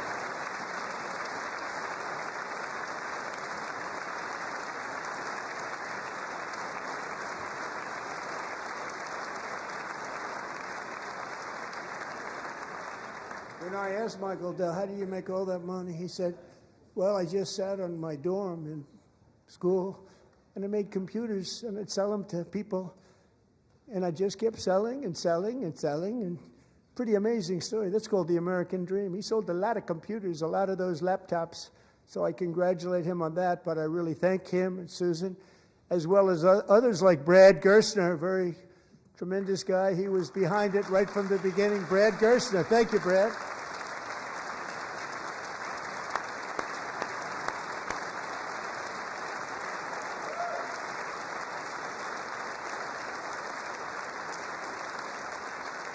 So with modest additional contributions, these young people's accounts could grow to over $100,000 or more by the time they turn 18. Think of it. How much money is that for somebody that started with nothing? Over 100,000, could be much more than that. To make this investment in our children's future, go to trumpaccounts.gov, trumpaccounts.gov. And a lot of people are doing it. It's setting every record in the book. It's popular. They knew what it was going to take. I'm so proud of them. I'm so proud of the people that got it started. And now it's just taken off. One of the primary reasons for our country's stunning economic turnaround, the biggest in history, where the Dow Jones broke 50,000 4 years ahead of schedule, and the S&P hit 7,000, where it wasn't supposed to do it for many years, were tariffs. I used these tariffs, took in hundreds of billions of dollars to make great deals for our country, both economically and on a national security basis. Everything was working well. Countries that were ripping us off for decades are now paying us hundreds of billions of dollars. They were ripping us so badly, you all know that. Everybody knows it. Even the Democrats know it. They just don't want to say it. And yet these countries are now happy, and so are we. We made deals. The deals are all done. And they're happy. They're not making money like they used to, but we're making a lot of money. There was no inflation, tremendous growth, and the big story was how Donald Trump called the economy correctly and 22 Nobel Prize winners in economics didn't. They got it totally wrong. They got it really wrong. And then just 4 days ago, an unfortunate ruling from the United States Supreme Court. It just came down. It came down. Very unfortunate ruling. But the good news is that almost all countries and corporations want to keep the deal that they already made, right, Scott? Knowing that the legal power that I, as president, have to make a new deal could be far worse for them, and therefore they will continue to work along the same successful path that we had negotiated before the Supreme Court's unfortunate involvement. So despite the disappointing ruling, these powerful country-saving, it's saving our country, the kind of money we're taking in, peace-protecting. Many of the wars I settled was because of the threat of tariffs. I wouldn't have been able to settle them without. Will remain in place under fully approved and tested alternative legal statutes. And they have been tested for a long time. They're a little more complex, but they're actually probably better, leading to a solution that will be even stronger than before. Congressional action will not be necessary. It's already time-tested and approved. And as time goes by, I believe the tariffs paid for by foreign countries will, like in the past, substantially replace the modern-day system of income tax, taking a great financial burden off the people that I love.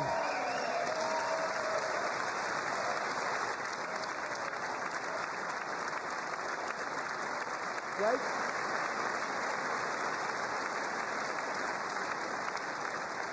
Moving forward, factories, jobs, investment, and trillions of dollars will continue pouring into the United States of America because we finally have a president who puts America first. I put America first.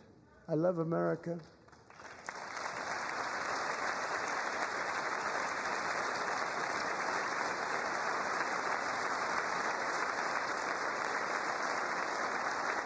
For decades before I came along, we had the exact opposite.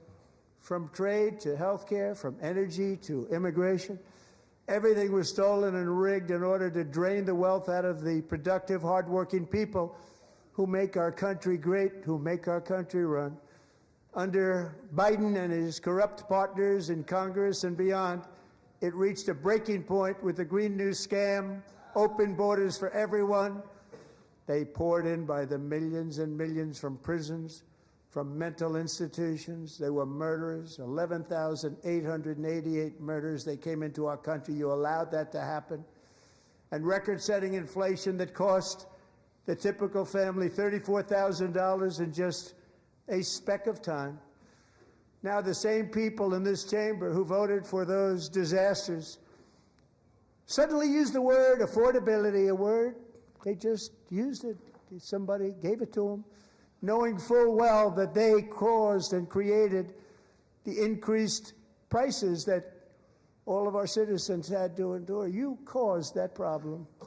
You caused that problem.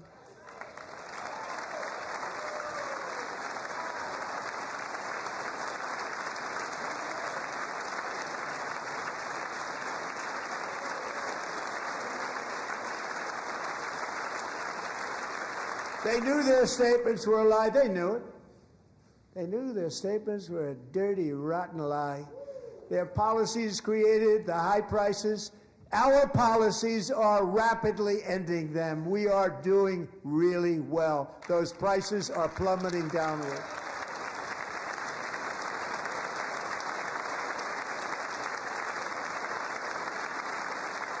The price of eggs is down 60%, Madam Secretary, thank you.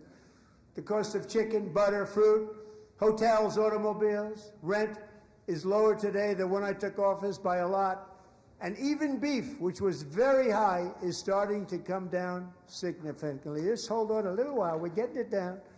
And soon you will see numbers that few people would think were possible to achieve just a short time ago. Nobody can believe when they see the kind of numbers, and especially energy, when they see energy going down to numbers like that, they cannot believe it. It's like another big tax cut. I'm also confronting one of the biggest ripoffs of our times, the crushing cost of health care caused by you. Since the passage of the Unaffordable Care Act, sometimes referred to as Obamacare, big insurance companies have gotten rich. It was meant for the insurance companies, not for the people. With our government giving them hundreds and hundreds of billions of dollars a year as their stock prices soared 1,000, 1,200, 1,400, and even 1,700%, like nothing else. That's why I introduced the great health care plan. I want to stop all payments to big insurance companies and instead give that money directly to the people so they can buy their own health care, which will be better health care at a much lower cost.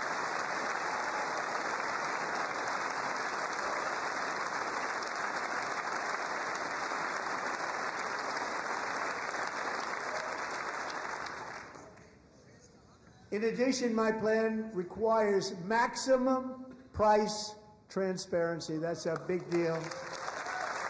Sounds so simple, so big.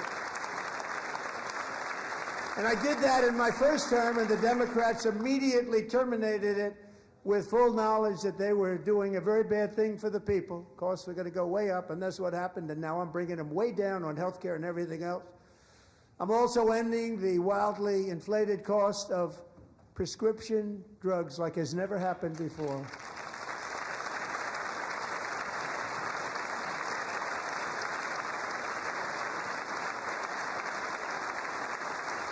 Other presidents tried to do it, but they never could. They tried.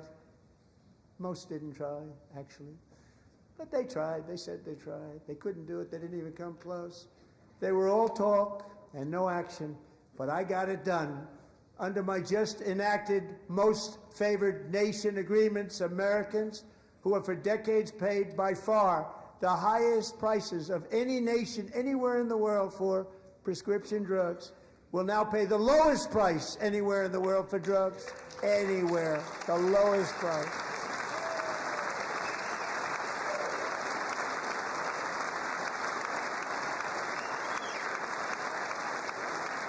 So in my first year of the second term, should be my third term, but strange things happen. I took prescription drugs, a very big part of healthcare, from the highest price in the entire world to the lowest. That's a big achievement.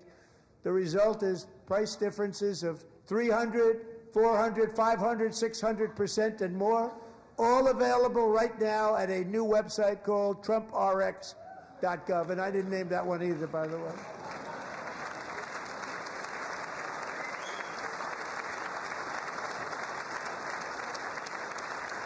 And here tonight is the very first customer ever to get that big discount, and it is big, Catherine Rayner. For 5 years, she and her husband have struggled with infertility, and they turned to IVF. One drug has been costing Catherine $4,000 to purchase, but a few weeks ago, she logged onto the TrumpRx website and got that same drug that cost $4,000, got it for under $500. A reduction of much more, actually, than $3,500. Catherine, we are all praying for you, and you're going to be a great mom.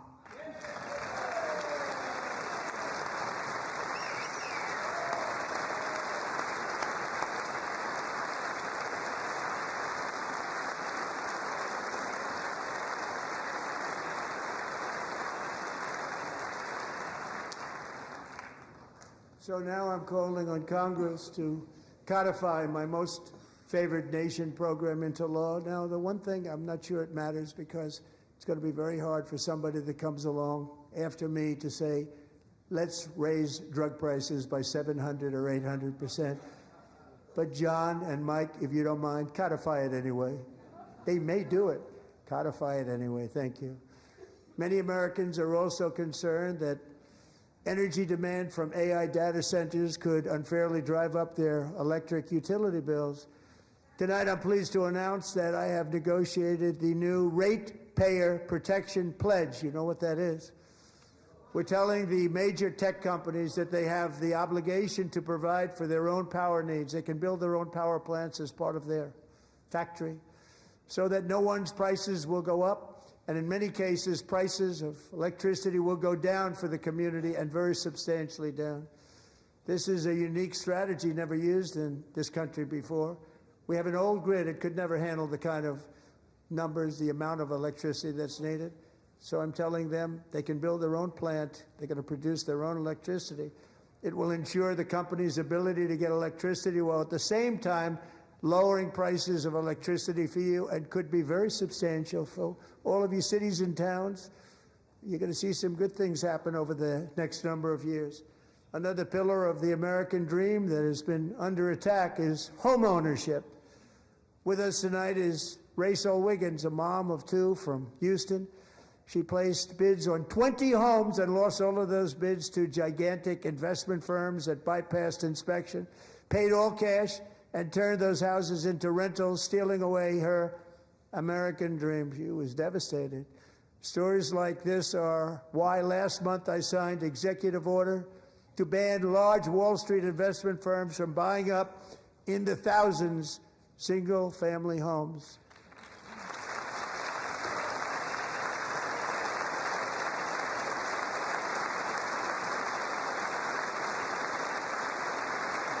And now I'm asking Congress to make that ban permanent, because homes for people, really, that's what we want. We want homes for people, not for corporations. Corporations are doing just fine. Rachel, thank you very much. Good luck with your home. You'll get one soon.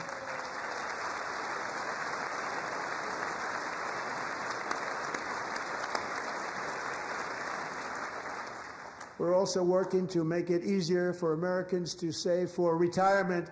And under this administration, we will always protect Social Security and Medicare. They are not protecting it for our seniors. We will always protect Social Security, Medicare, Medicaid.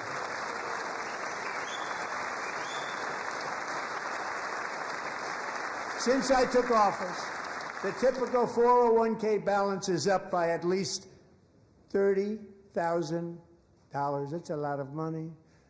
We have millions and millions of people, because the stock market has done so well, setting all those records. Your 401ks are way up.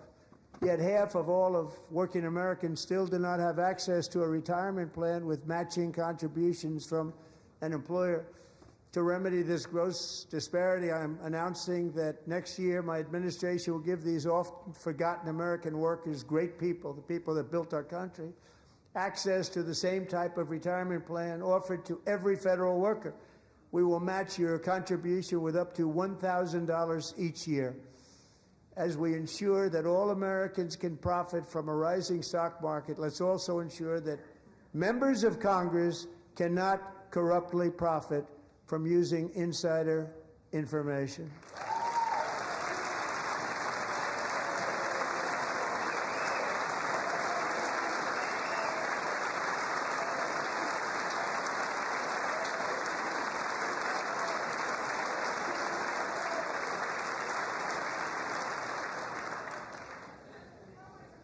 They stood up for that. I can't believe it. I can't believe it. Did Nancy Pelosi stand up if she's here? Doubt it. Pass the Stop Insider Trading Act without delay.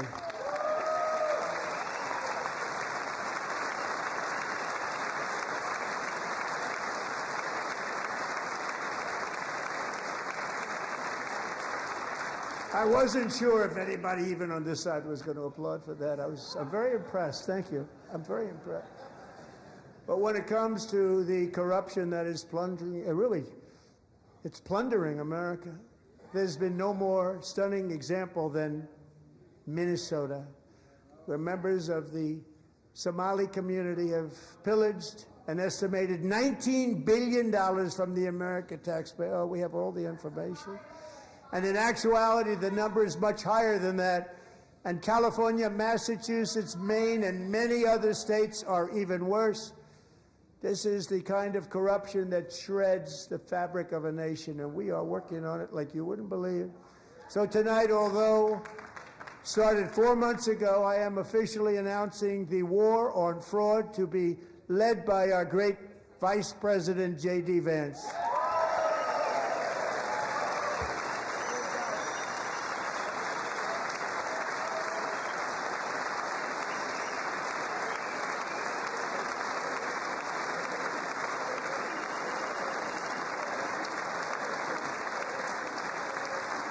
We'll get it done. And if we're able to find enough of that fraud, we will actually have a balanced budget overnight. It'll go very quickly. That's the kind of money you're talking about. We'll balance our budget. The Somali pirates who ransacked Minnesota remind us that there are large parts of the world where bribery, corruption, and lawlessness are the norm, not the exception. Importing these cultures through unrestricted immigration and open borders brings those problems right here to the USA. And it is the American people who pay the price in higher medical bills, car insurance rates, rent, taxes, and perhaps most importantly, crime. We will take care of this problem. We're going to take care of this problem. We are not playing games. Delilah.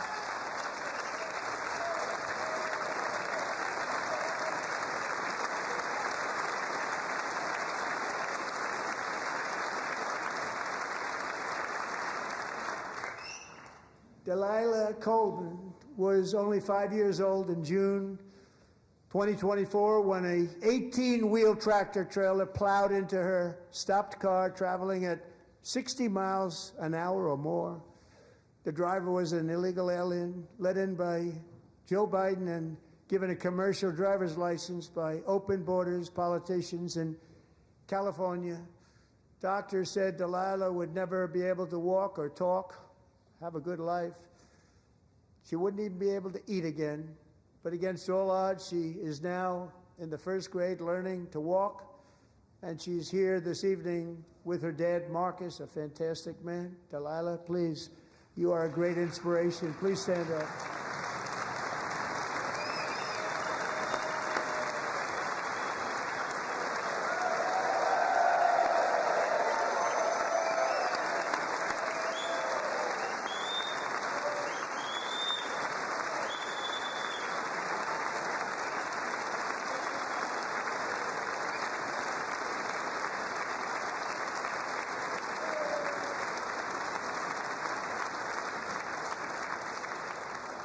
Thank you, Delilah.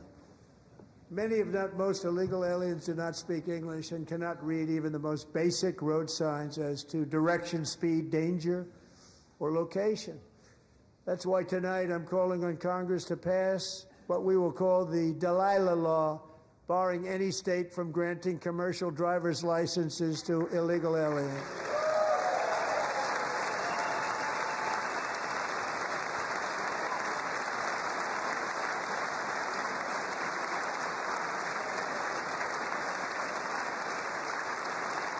And yesterday, as you probably saw at the White House, I hosted a ceremony with Americans who lost their treasured loved ones to the scourge of illegal immigration. People came into our country, how we allowed this to happen with our open borders. These are the angel moms and families that for decades our government betrayed and our media totally ignored. It was terrible. Hard to believe, actually. In 2023, a 16-year-old high school cheerleader named Elizabeth Medina was supposed to perform in her town's Christmas parade, but she never arrived. Her mother, Jacqueline, went home to look for her, and she found her lying dead in a bathtub, bleeding profusely after being stabbed 25 times. Elizabeth's killer was a previously arrested illegal alien who had broken in and brutally extinguished the brightest light in her family's life, violently and viciously. Her heartbroken mother is in the gallery to remind everyone in this chamber exactly why we are deporting illegal alien criminals to our country at record numbers, and we're getting them the hell out of here fast. We don't want them.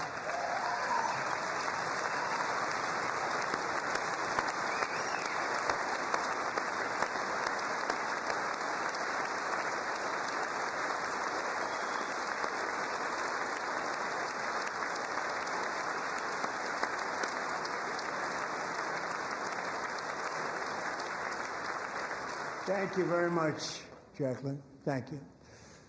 We can never forget that many in this room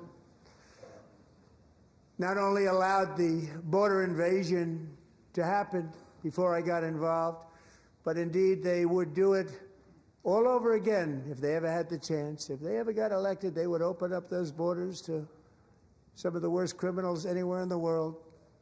The only thing standing between Americans and a wide open border right now is President Donald J. Trump and our great Republican patriots in Congress. Thank you. Thank you.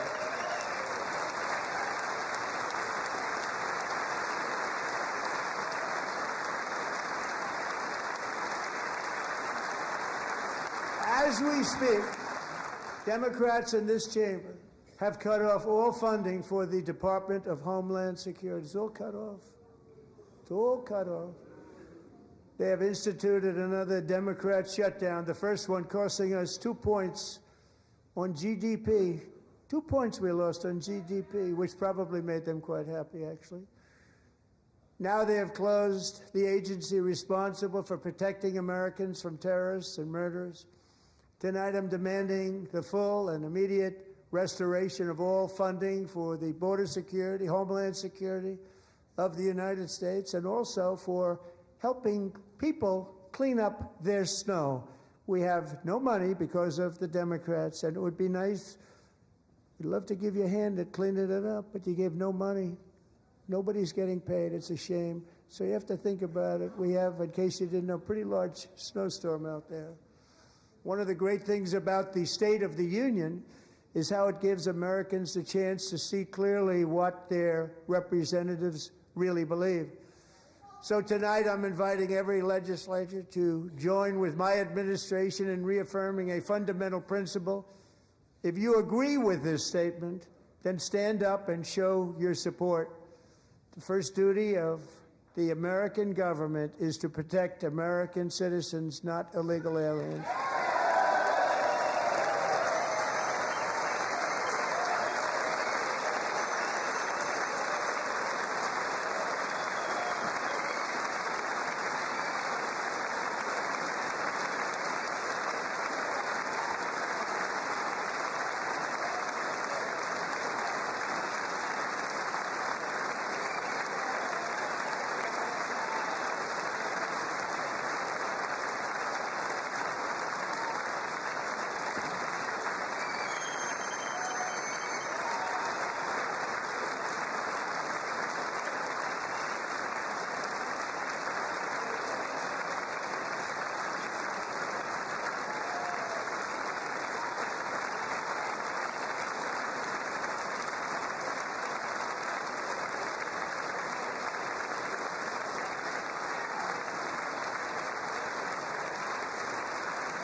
Isn't that a shame? You should be ashamed of yourself not standing up.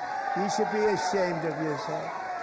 That is why I'm also asking you to end deadly sanctuary cities that protect the criminals and enact serious penalties for public officials who block the removal of criminal aliens. In many cases, drug lords, murderers all over our country, they're blocking the removal of these people out of our country, and you should be ashamed of yourself.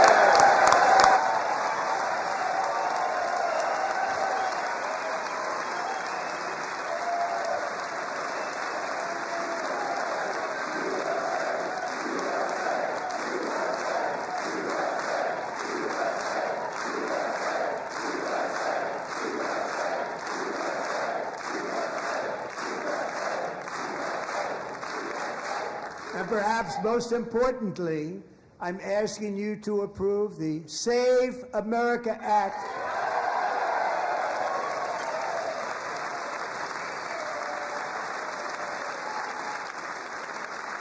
To stop illegal aliens and others who are unpermitted persons from voting in our sacred American elections. That cheating is rampant in our elections. It's rampant. It's very simple. All voters must show voter ID.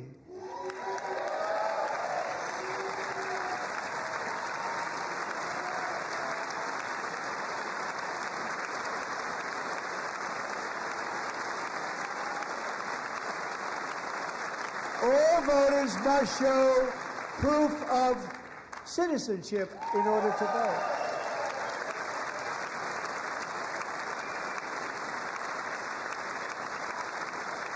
And no more crooked mail-in ballots except for illness, disability, military, or travel.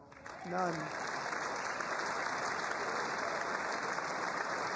And this should be an easy one. And by the way, it's polling at 89%, including Democrats. 89%.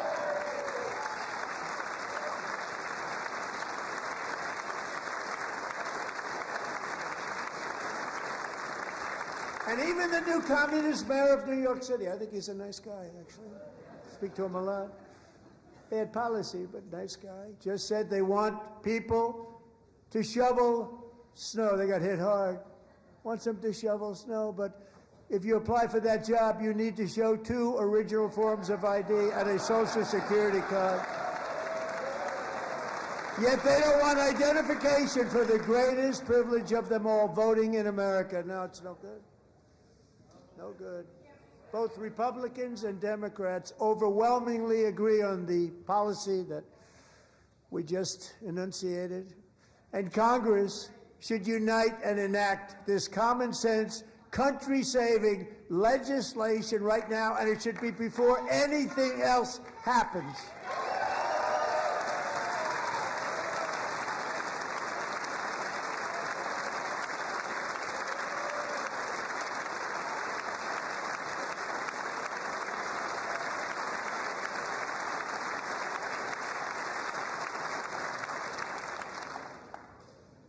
And the reason they don't want to do it, why would anybody not want voter ID? One reason, because they want to cheat. There's only one reason. They make up all excuses. They say it's racist. They come up with things you almost say, what imagination they have.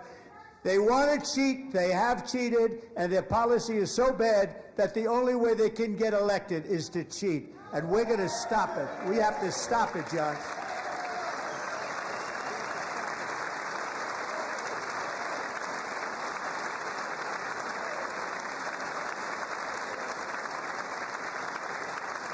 And here is one more opportunity to show common sense in government. In the gallery tonight are Sage Blair and her mother, Michelle. In 2021, Sage was 14 when school officials in Virginia sought to socially transition her to a new gender, treating her as a boy and hiding it from her parents. Hard to believe, isn't it? Before long, a confused Sage ran away from home after she was found in a horrific situation in Maryland. A left-wing judge refused to return Sage to her parents because they did not immediately state that their daughter was their son. Sage was thrown into an all-boys state home and suffered terribly for a long time. But today, all of that is behind them because Sage is a proud and wonderful young woman with a full-ride scholarship to Liberty University. Sage and Michelle, please stand up.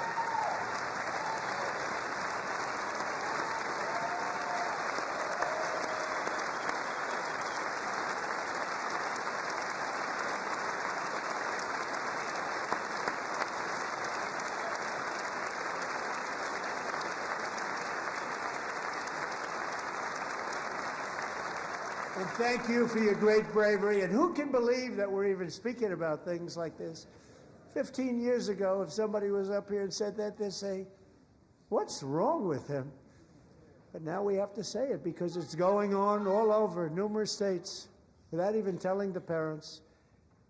But surely we can all agree no state can be allowed to rip children from their parents' arms and transition them to a new gender against the parents' will. Who would believe that we're even talking about this? We must ban it, and we must ban it immediately.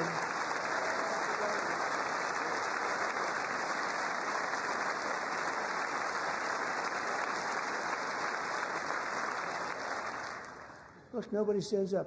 These people are crazy. I'm telling you. They're crazy.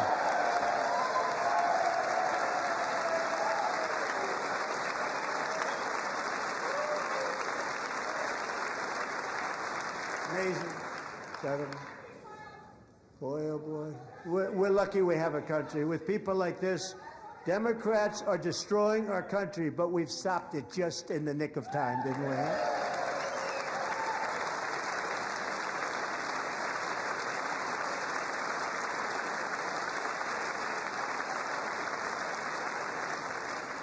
No one cares more about protecting America's youth than our wonderful First Lady. Now a movie star. She's a movie star. Can you believe it? Who would have believed that? Over the past year, she has had an incredible impact championing AI legislation, advancing a landmark executive order on foster care, and helping secure $30 million to launch the Melania Trump Foster Youth to Independence Initiative. It's a tremendous, really a tremendous thing that happened and had a lot of bipartisan support. She gets much better bipartisan support than I do. I get none. She gets a lot. Someday you're going to have to tell me how you did that. And students and educators in every state have joined the First Lady's efforts in the presidential AI challenge, keeping America's next generation positioned to succeed and strongly succeed in the future. Tonight we welcome two young people whose lives reflect the First Lady's impact, Sierra Burns and Everest Nevermont. Thank you both, and Melania, thank you. I know how hard you worked on it. Thank you very much.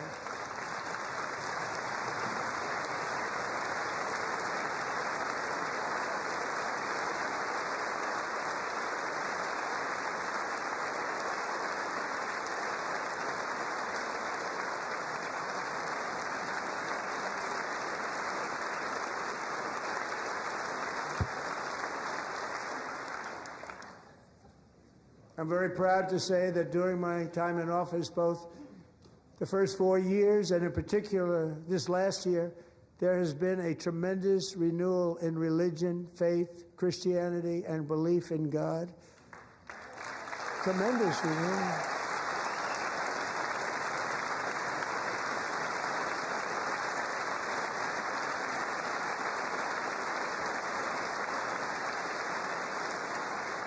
This is especially true among young people, and a big part of that had to do with my great friend, Charlie Kirk, a great guy, great man.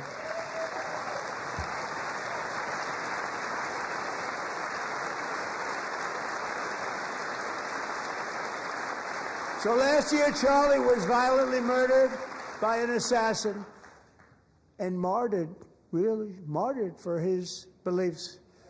His wonderful wife, Erica, is with us tonight. Erica, please stand.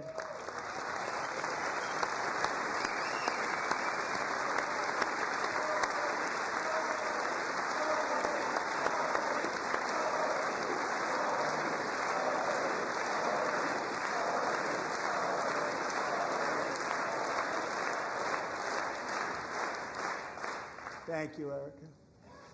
Been through a lot. In Charlie's memory, we must all come together to reaffirm that America is one nation under God, and we must totally reject political violence of any kind.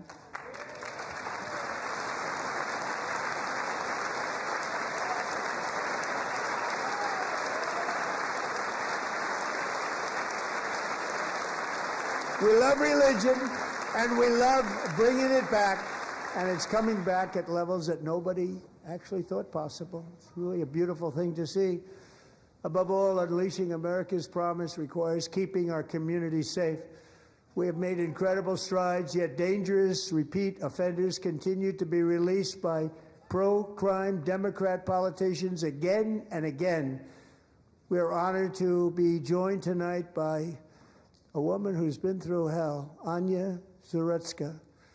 In 2022, she and her beautiful daughter, so beautiful, what a beautiful young woman, Irina, fled war-torn Ukraine to live with relatives near Charlotte, North Carolina. And by the way, what's going on with Charlotte? Last summer, 23-year-old Irina was riding home on the train when a deranged monster who had been arrested over a dozen times and was released through no cash bail stood up and viciously slashed a knife through her neck and body. No one will ever forget. There were people on that train. No one will ever forget the expression of terror on Irina's face as she looked up at her attacker in the last seconds of her life. She died instantly. She had escaped a brutal war only to be slain by a hardened criminal, set free to kill in America, came in through open borders. Mrs. Zarutska, tonight I promise you we will ensure justice for your magnificent daughter, Irina.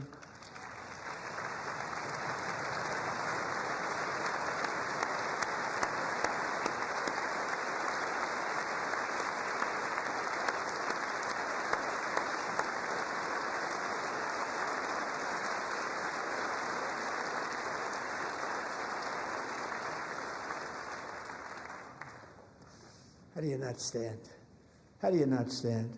I'm asking this Congress to pass tough legislation to ensure that violent and dangerous repeat offenders are put behind bars, and importantly, that they stay there.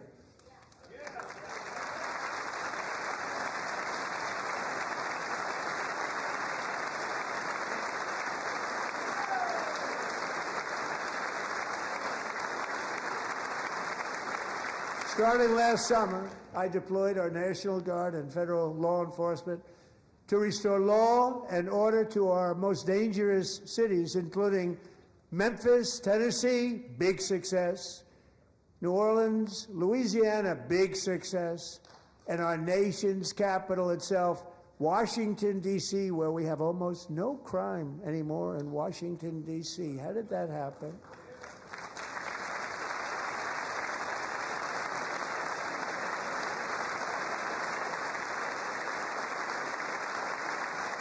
In fact, crime in Washington is now at the lowest level ever recorded, and murders in D.C. this January were down close to 100% from a year ago.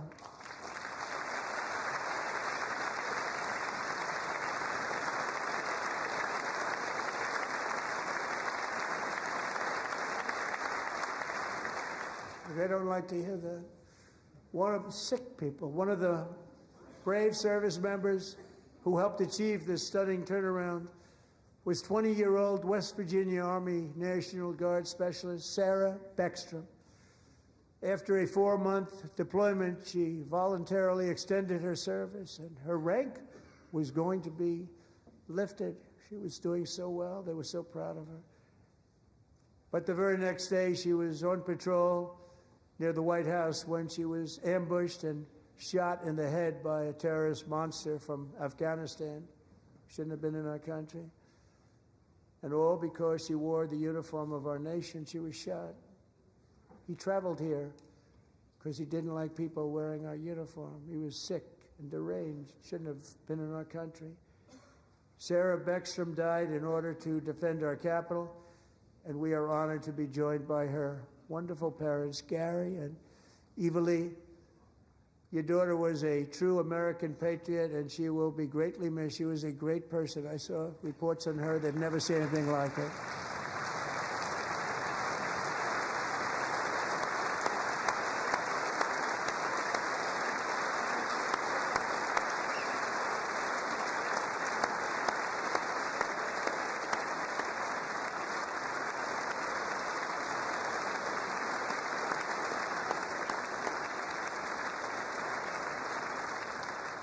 So sorry. Thank you very much.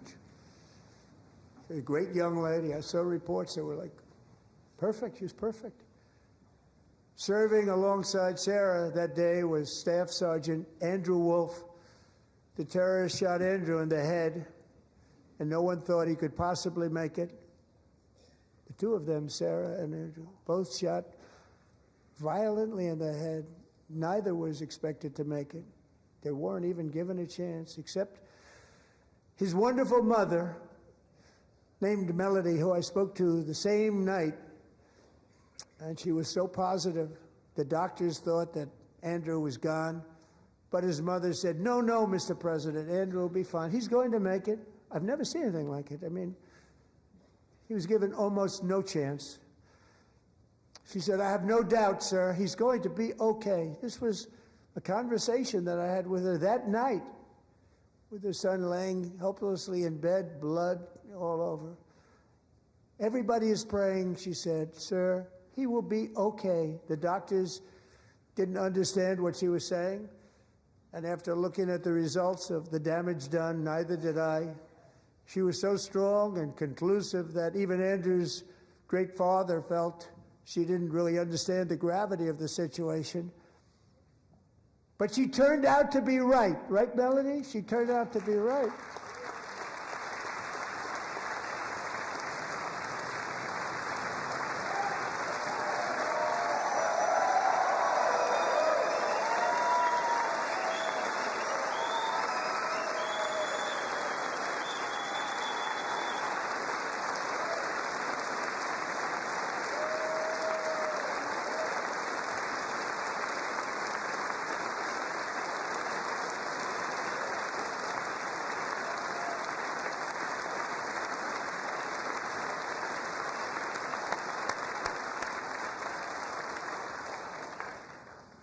Amazing, actually. I said, where does this woman come from? She's the most positive person I've ever met. With God's help, Andrew has battled back from the edge of death, and we're talking about the edge of death, on his way to a miraculous recovery. He's got a little work to do, but he's doing great. Nice to see you. He's a good-looking guy. Nice to see you. Thanks, Andrew. Thank you very much.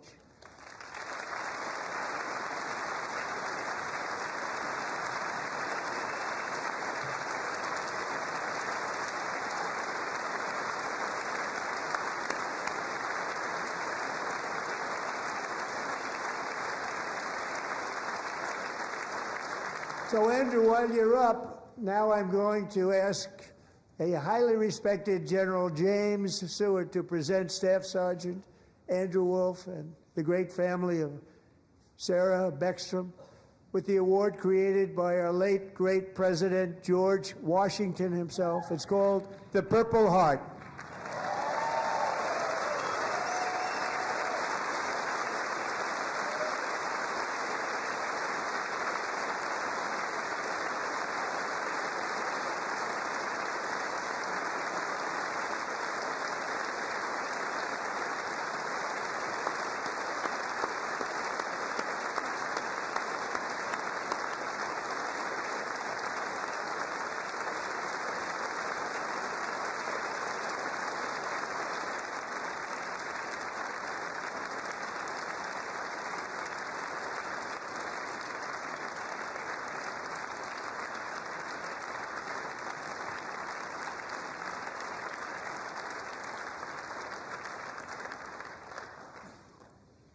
We love you all. Love you. We're proudly restoring safety for Americans at home, and we are also restoring security for Americans abroad. Our country has never been stronger. In my first 10 months, I ended 8 wars, including Cambodia. Isn't it funny? Sick people. Cambodia and Thailand, Pakistan and India. Would have been a nuclear war. 35 million people said the Prime Minister of Pakistan would have died if it were not for my involvement. Kosovo and Serbia, Israel and Iran, Egypt and Ethiopia, Armenia and Azerbaijan, the Congo and Rwanda, and of course the war in Gaza, which proceeds at a very low level. It's just about there. And I want to thank Steve Witkoff and Jared Kushner for your help. Thank you, Steve. Thank you, Jared.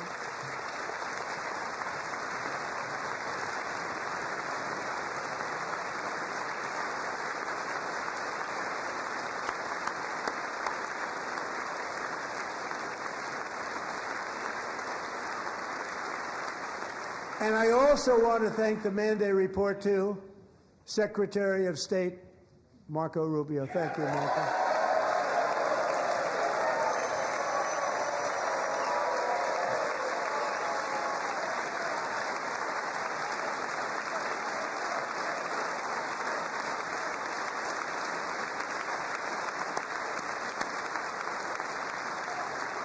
People don't like you.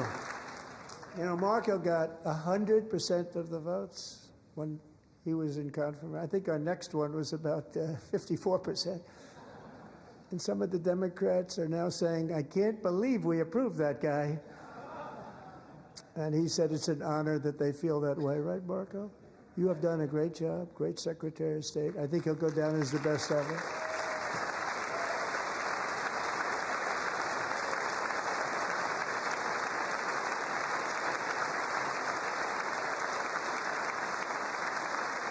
Under the ceasefire I negotiated, every single hostage, both living and dead, has been returned home. Can you believe that?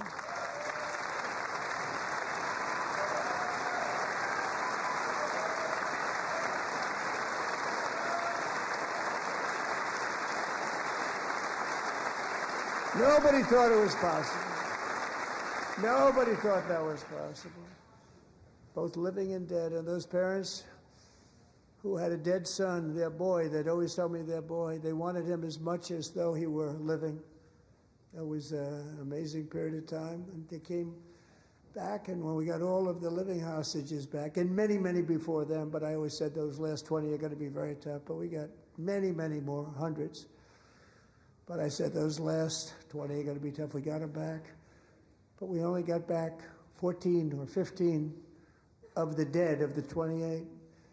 And believe it or not, Hamas worked along with Israel, and they dug and they dug and they dug. It's a tough thing to do, going through bodies all over, passing up 100 bodies sometimes for each one that they found. Tough job. And they finally got it back to 27. And then Steve and Jared, they got it back to 28. They found all 28. Nobody thought that was possible, but we did it. And I remember the family of the 28th. They were so grieved, but they were so happy as it's possible to be. They had their boy back. The mother said, "Sir, we have our boy back." What a period of time that was, but we got them all back. So thank you both very much. Great job.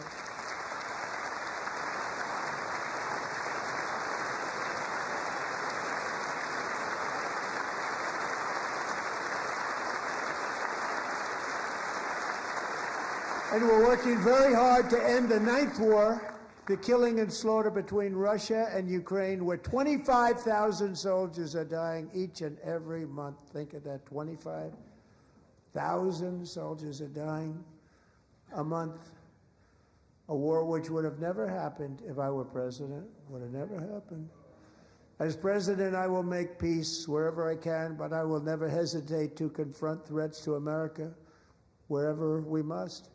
That's why in a breakthrough operation last June, the United States military obliterated Iran's nuclear weapons program with an attack on Iranian soil known as Operation Midnight Hammer.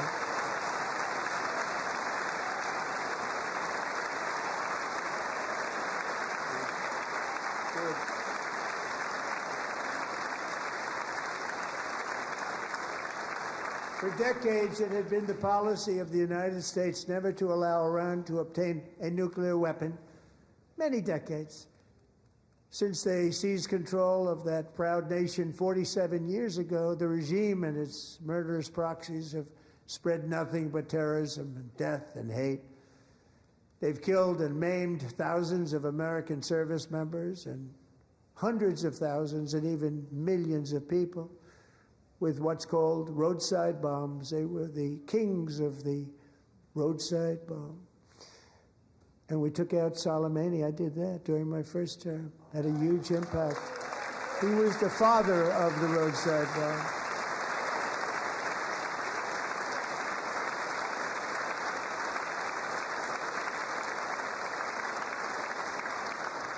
And just over the last couple of months with the protests, they've killed at least, it looks like, 32,000 protests. 32,000 protesters in their own country. They shot them and hung them.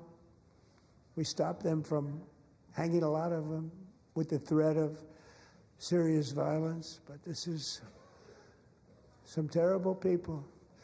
They've already developed missiles that can threaten Europe and our bases overseas, and they're working to build missiles that will soon reach the United States of America. After Midnight Hammer, they were warned to make no future attempts to rebuild their weapons program, and in particular, nuclear weapons. Yet they continue, starting it all over. We wiped it out, and they want to start all over again, and are at this moment again pursuing their sinister ambitions. We are in negotiations with them. They want to make a deal, but we haven't heard those secret words. We will never have a nuclear weapon. My preference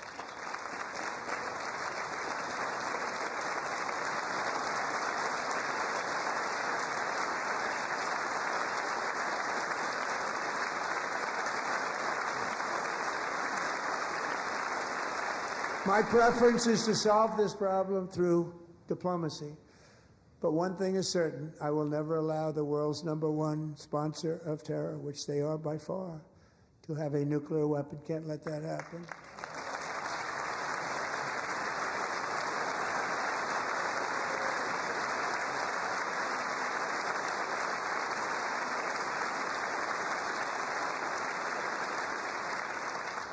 And no nation should ever doubt America's resolve. We have the most powerful military on earth. I rebuilt the military in my first term. We're going to continue to do so. Also, we just approved a $1 trillion budget. We have no choice. We have to be strong, because hopefully we will seldom have to use this great power that we built together.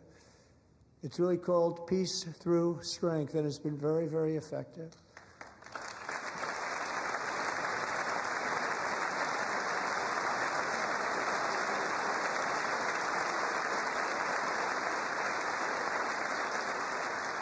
So thanks to Republicans in Congress, we're investing that record number of dollars, have no choice, in the United States Armed Forces. Also creating a lot of jobs, but we're not even doing it for that reason. Because as I said, we have more jobs, more people working today than ever before in the history of our country. And NATO countries are friends and allies. They are. They're our friends and they're our allies. Have just agreed, at my very strong request, to pay 5% of GDP for military defense rather than the 2%, which they weren't paying. We were paying for almost all of NATO. Now they're paying 5 as opposed to not paying 4.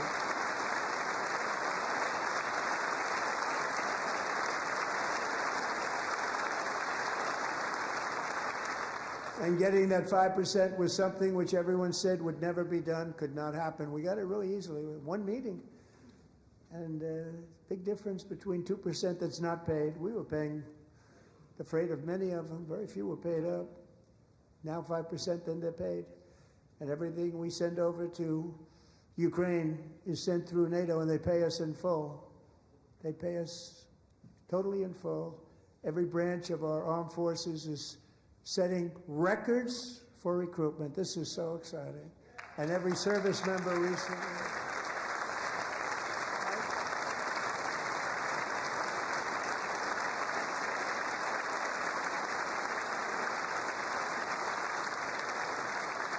And every service member recently received a warrior dividend of $1,776.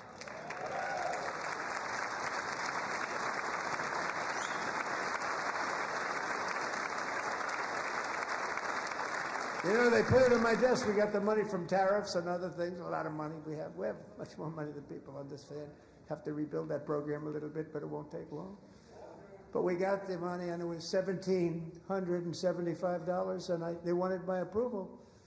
And I said, what's the number? $1,775. I said, wait a minute. For one more dollar, we can have $1,776. It's going to... I said, we're going to figure that. I never asked anybody if we could afford it. One more dollar, I said $1,776.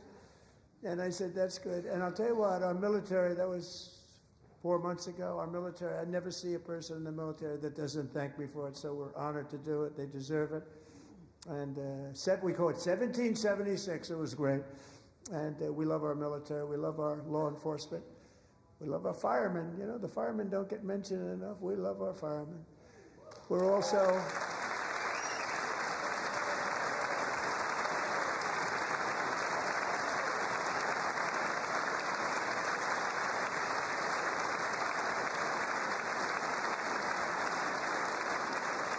We're also restoring American security and dominance in the Western Hemisphere, acting to secure our national interests and defend our country from violence, drugs, terrorism, and foreign interference. For years, large swaths of territory in our region, including large parts of Mexico, really large parts of Mexico, have been controlled by murderous drug cartels. That's why I designated these cartels as foreign terrorist organizations, and I declared illicit fentanyl as a weapon of mass destruction.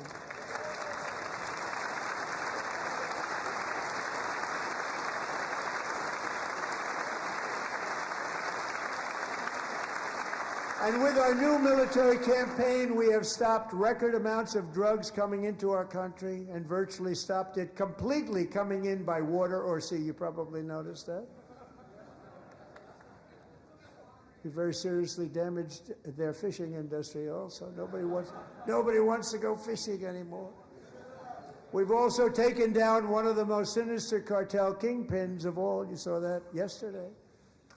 In January,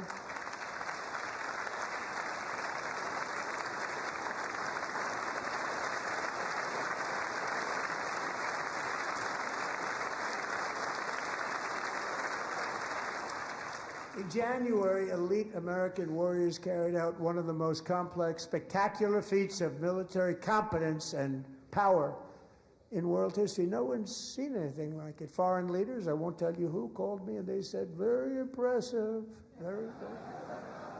They couldn't believe, they all watched, they saw what happened.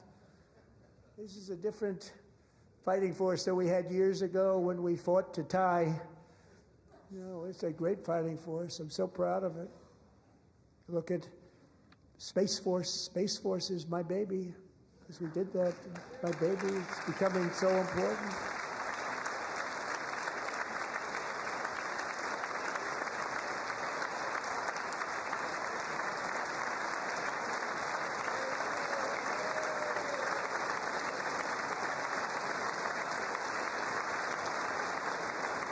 And America's armed forces overwhelmed all defenses and utterly defeated an enemy, good fighters, to end the reign of outlaw dictator Nicolas Maduro and bring him to face American justice.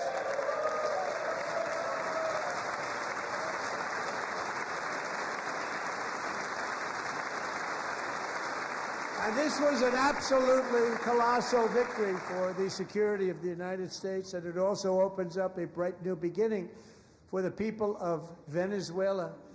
We're working closely with the new president of Venezuela, Delcy Rodriguez, to unleash extraordinary economic gains for both of our countries and to bring new hope to those who have suffered so terribly.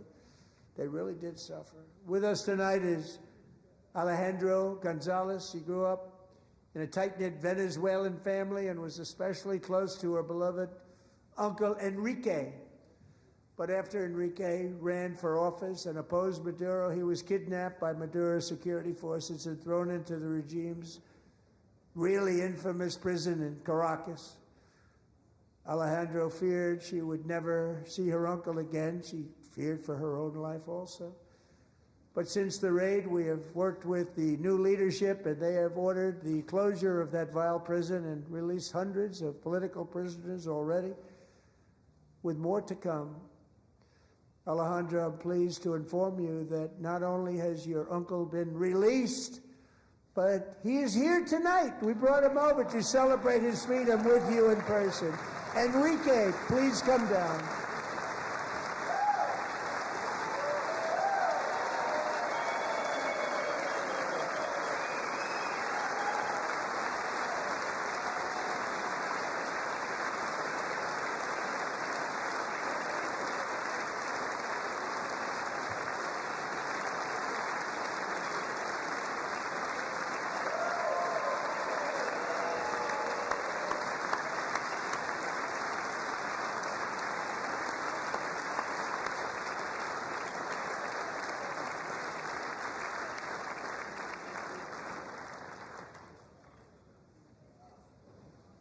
Thank you, Enrique. Have a good time. Nice to have you back, Enrique. There were many heroes on that January raid to capture Maduro. Really great heroes. It was very dangerous. They knew we were coming. They were all set. But the deeds of one warrior that night will live forever in the eternal chronicles of military valor. Chief Warrant Officer 5, Eric Slover, planned the mission and was the flight lead in the cockpit of the first helicopter, a big, beautiful, powerful helicopter. It was a massive Chinook carrying, as you can imagine, many, many American warfighters. Wearing the dog tags, his wife Amy had blessed with holy water before he left. She knew it was going to be a rough one. Eric steered the Chinook under the cover of night and descended swiftly upon Maduro's heavily protected military fortress. This was a major military installation, protected by thousands of soldiers and guarded by Russian and Chinese military technology. How did that work out? Not too good. While preparing to land, enemy machine guns fired from every angle, and Eric was hit very badly in the leg and hip, one bullet after another. He absorbed 4 agonizing shots, shredding his leg into numerous pieces. And yet, despite the fact that the use of his legs was vital to successful helicopter flight, legs are the most important part of flying a helicopter, to deliver the many commandos who would capture and detain Maduro was the only thing Eric was thinking about. Then, even as he was gushing blood, which was flowing back down the aisle, helicopter lands at a steep angle. The machine gun stood right in front of him. They were right in front of him, 2 machine gunners who escaped the wrath of the previous planes. Eric maneuvered his helicopter with all of those lives and souls to face the enemy and let his gunners eliminate the threat. Turned the helicopter around so the gunners could take care of business, saving the lives of his fellow warriors from what could have been a catastrophic crash deep in enemy territory. Only after safely landing the helicopter with all the warriors aboard in the exact right spot, which was vital to the mission, we probably would have had to maybe cancel the mission if that didn't happen. Eric told his co-pilot, also wounded but not as gravely, to take over. I'm about ready to pass out.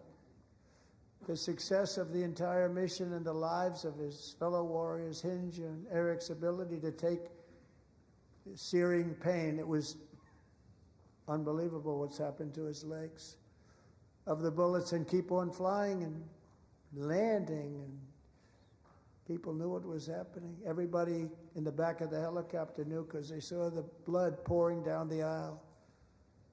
Chief Warrant Officer Slover is still recovering from his serious wounds, but I'm thrilled to say that he is here tonight with his wife Amy, Eric, and Amy, come on in.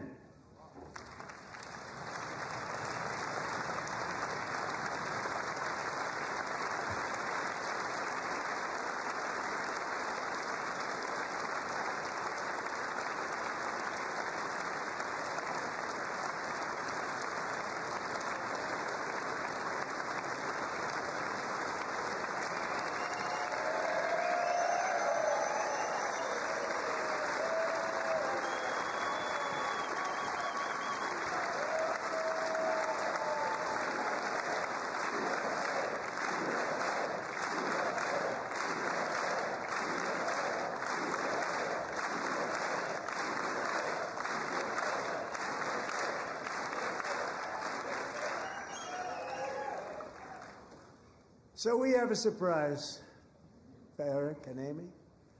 In recognition of Eric's actions above and beyond the call of duty, I would now like to ask General Jonathan Braga to present Chief Warrant Officer Slover with our nation's highest military award, the Congressional Medal of Honor.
Well, thank you very much, Eric and Amy.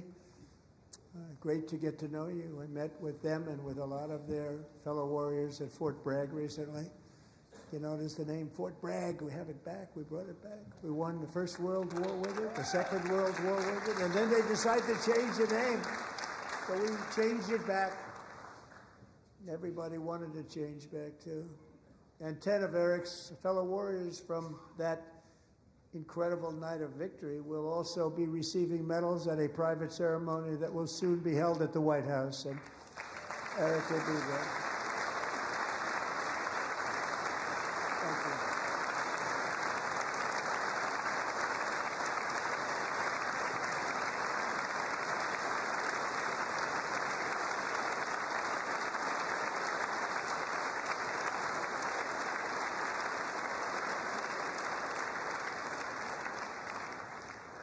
Thank you, Eric.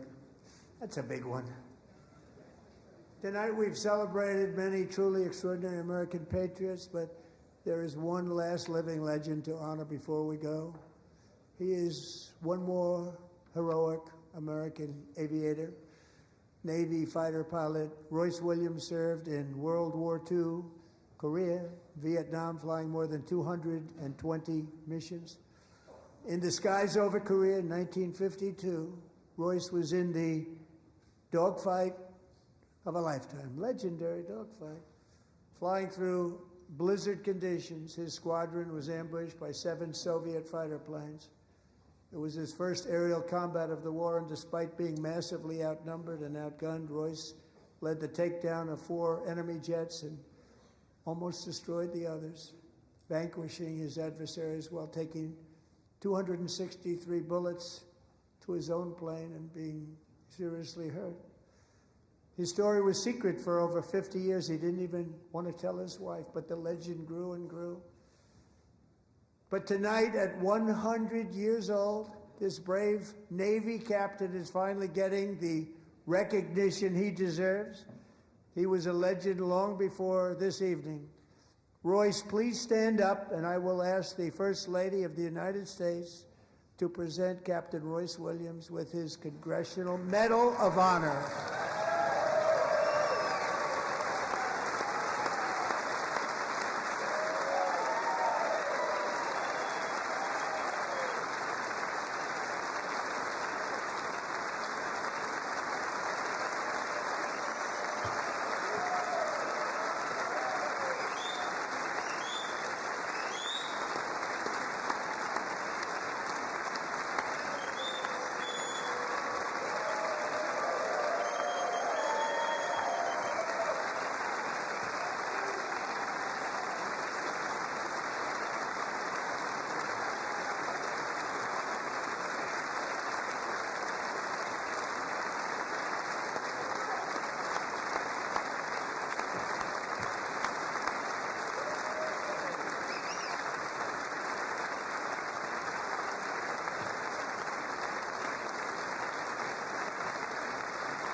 Thank you, Royce, and thank you, Eric. I've always wanted the Congressional Medal of Honor, but I was informed I'm not allowed to give it to myself, and I wouldn't know why I'd be taking it, but if they ever open up that law, I will be there with you someday. But you know, that's our highest honor, Congressional Medal of Honor, and that's a big thing, and it's an honor to be in the same room with you. Thank you both very much, Eric. Thank you.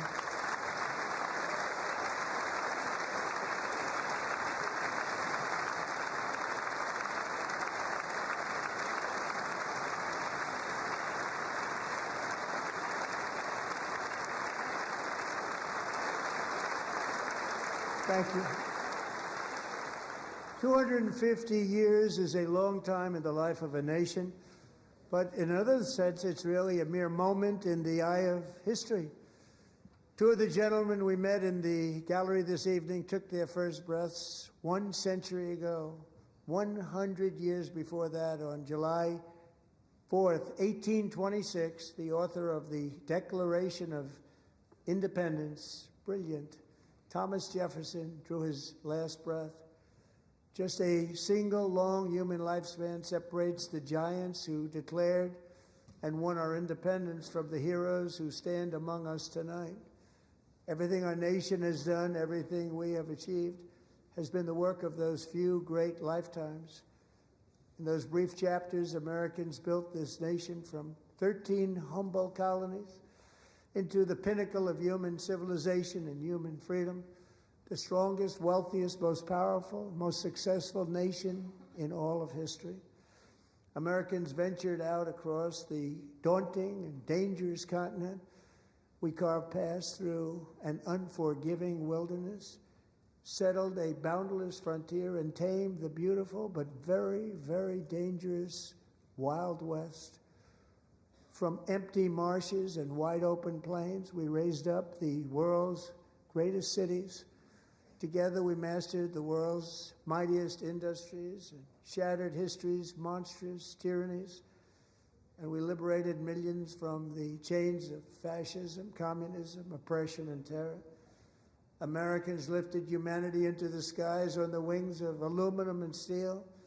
And then we launched mankind into the stars on rockets powered by sheer American will and unyielding American pride.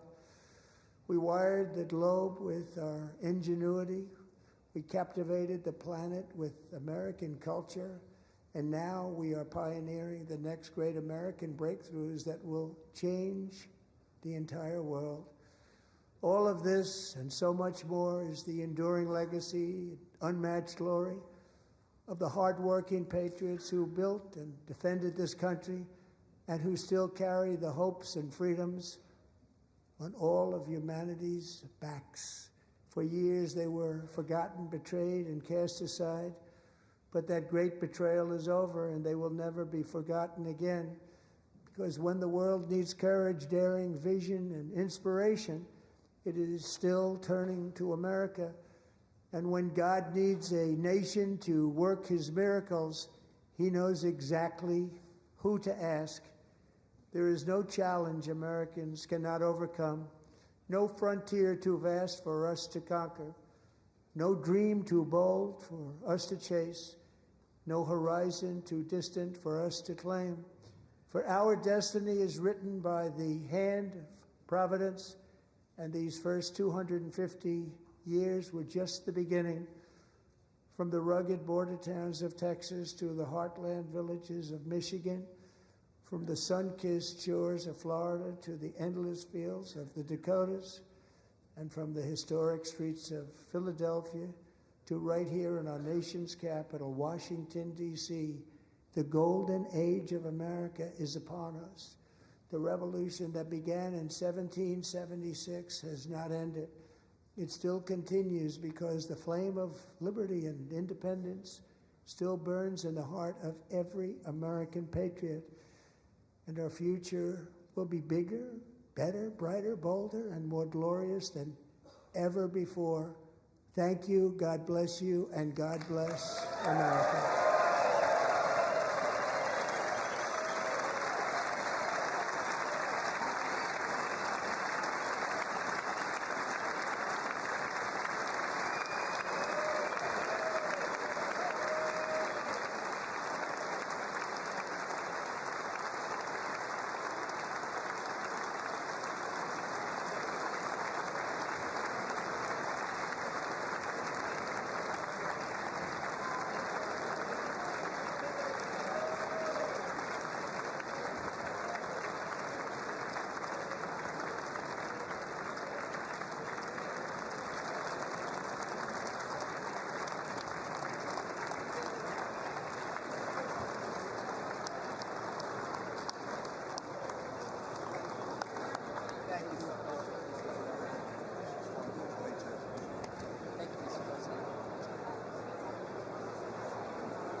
President, that was a home run. Mr. President.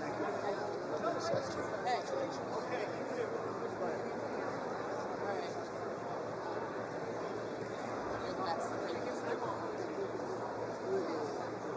Good job. Thank you. Very well done, sir. We'll see you Friday, Mr. President. Great job. Oh, good. See you.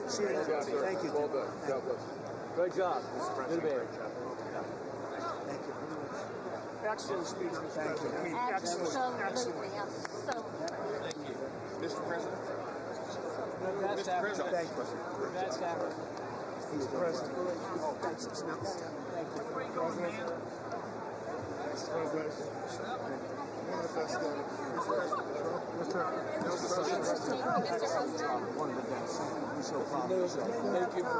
Thank you for honoring those veterans. Luger. Good. I think you should take the rest of the day off. I think we have to. We're going to have to. Thank you. All right, guys. You killed it. Thank you, Virginia. It was amazing. It really was. Home run. Really a grand slam. America loves you, lost. Thank you. It was amazing. America loves you. Oh, look at this guy. I like that guy. I want that guy. Give me that time. Thank you. Hey, take that. Put your time. Initial. Just an initial. Thank you, boss. I like that time. Excellent. Thank you, everybody. Mr. President, outstanding speech, sir. Mr. President. Here you will. He's getting them all. You did good. They love the insider trading stuff. Great guy. How's he doing? He's a youngster. He fell asleep a couple times. You did amazing. You really did. Great speech. Proud of you. Great job, Mr. President. Thanks for your leadership. Mr. President, well done. God bless you. God bless you, sir. Thank you, fellas. Okay, speech yet. Fantastic. That's a big statement coming from you guys. Great job. Yes, sir. Love the finish. I'm the ambassador. Home run here. Great job. I want to see you sometime. Great job. Thank you, everybody. Great job. Great. Thank you. Thank you, everybody. That was the best speech. No, thank you very much. You just speech I've ever heard. Really, the best ever? That's a nice. Coming from you, that's a big statement. It's also the There he longest. is. Great job on television. Also the longest. President. Thank you so much. Take care. Thank you very much. Still need to talk to you. Congratulations, Mr. President. Thank you. Mr. President. That's great. Thank you, sir.